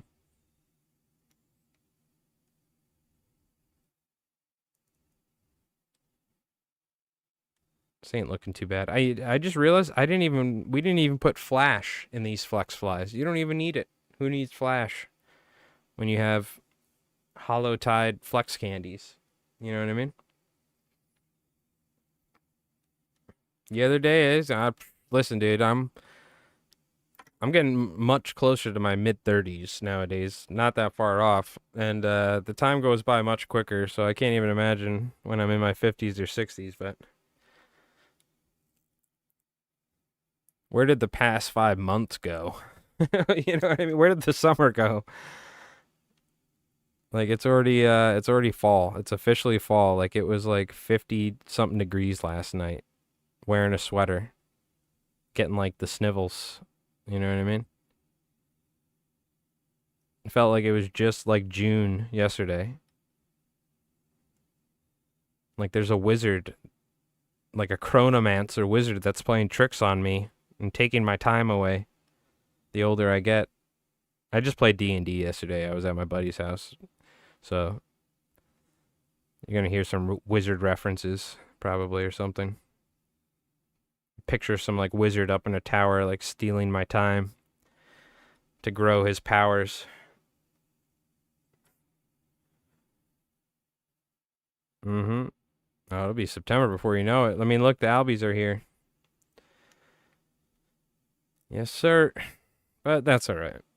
That's why stay busy and I should have. I mean, luckily I've been in full blown fly time mode the past couple weeks, but that's why I'm staying busy because before you know it, I could easily be like, oh, I'll get to it, and now next thing we know, it's like November. I'm like, oh, the Albies aren't even here anymore. Time flies to never be recalled. There you go. You gotta like sell that to like Hallmark or something, Doc.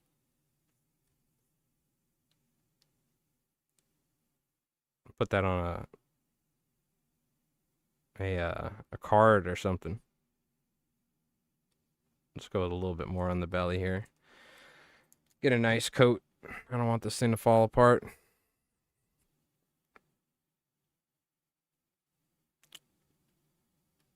It's looking good. Yeah, so we might, you never know. Check.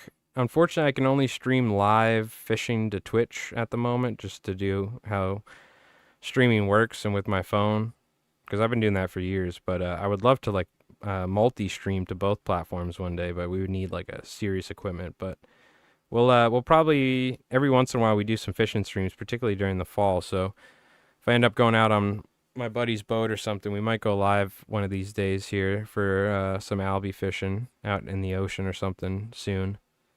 So I'll post in the Discord no matter what when we're going live, when I have a new YouTube video coming out. Which, speaking of which, I have really should get a new fly time video for some Alby flies out on my YouTube channel. So I think we're gonna do an easy body baitfish because that's just like a classic fly, and I still haven't done one of those. And I kind of have my own little twist on how I do them nowadays. So I just have to get around to filming and editing it. That's the one thing. I'm like so busy with fly tying right now. I want to take the time to do it, but I should have like mass recorded these during the summer.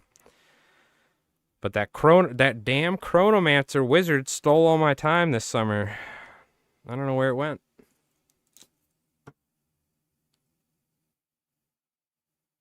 All right, Camel Eggs. I'm not gonna be streaming that much longer, but tune in. Stop by and listen. Keep your head up, and you're gonna be better off. Don't worry about it. All right.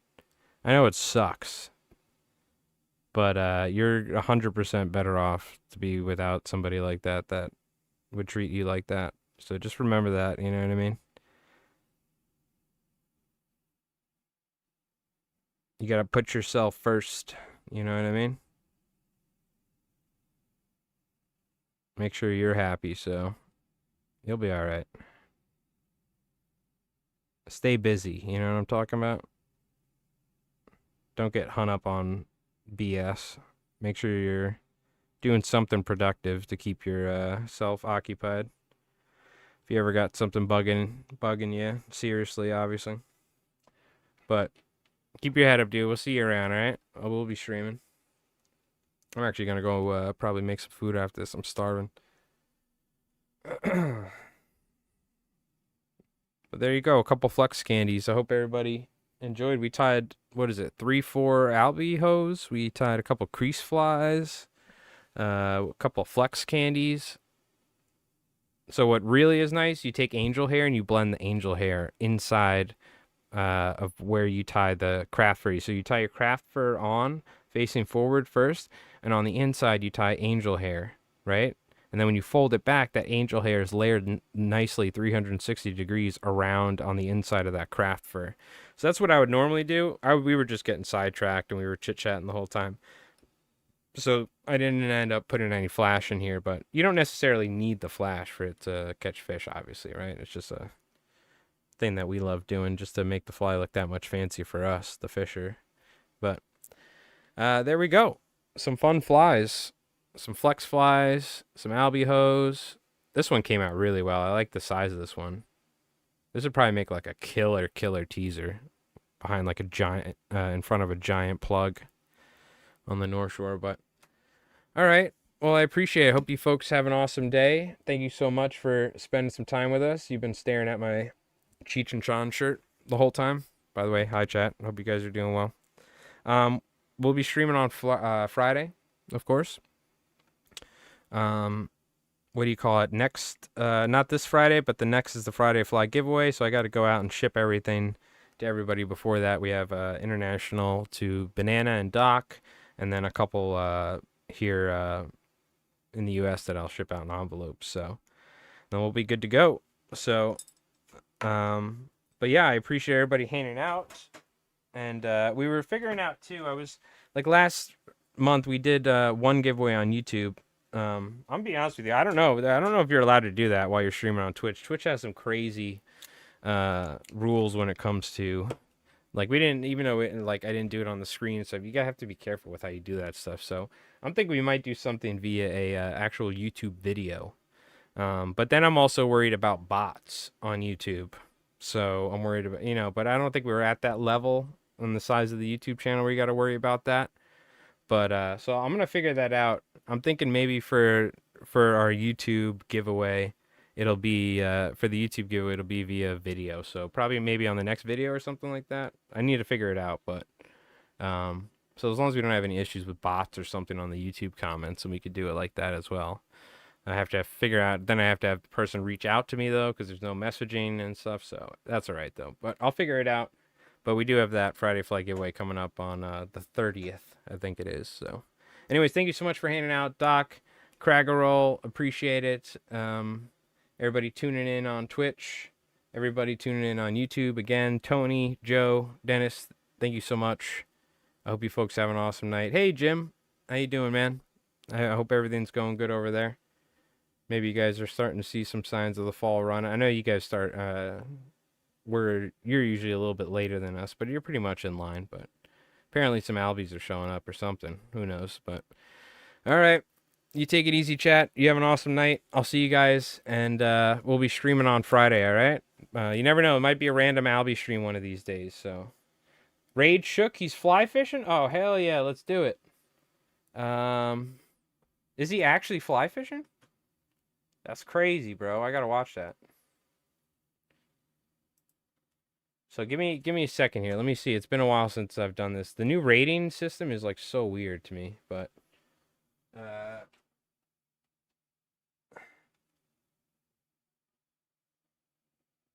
oh, he changed his name to Shook Wan instead of the real Shook One. Did he change his name? He must have. The Mac, I have no idea. I've only fished here a couple times. Oh, he is fly fishing. Holy shit. Okay, cool. Why did it do this? I want to rate him. Am I rating him or not? I can't tell. I hate this new rating system. I'm just gonna do this. Can I just type /raid Shook One?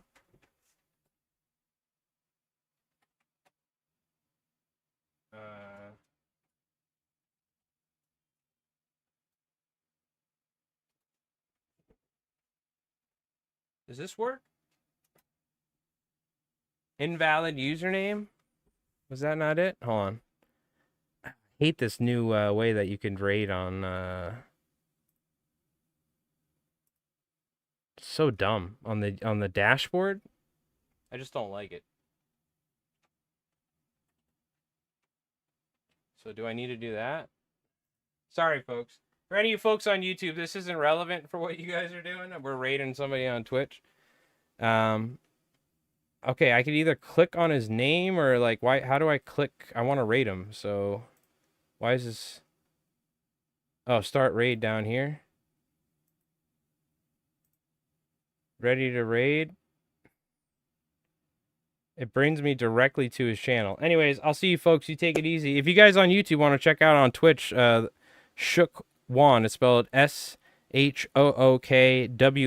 He's this cool dude in Australia. He's actually fly fishing too, so he's been streaming a long time. We're gonna throw a raid. Appreciate you folks. I can't see you guys right now. This is like a really weird way to use the dashboard. They changed it, but I'll see you guys. You take it easy. All right. You have an awesome night, and I'm gonna watch some Shook do some fly fishing. So take it easy. Peace. Same reason why if you just throw a bait out there and sit there and watch, as far as me streaming. All right. Later, YouTube. We'll see you guys.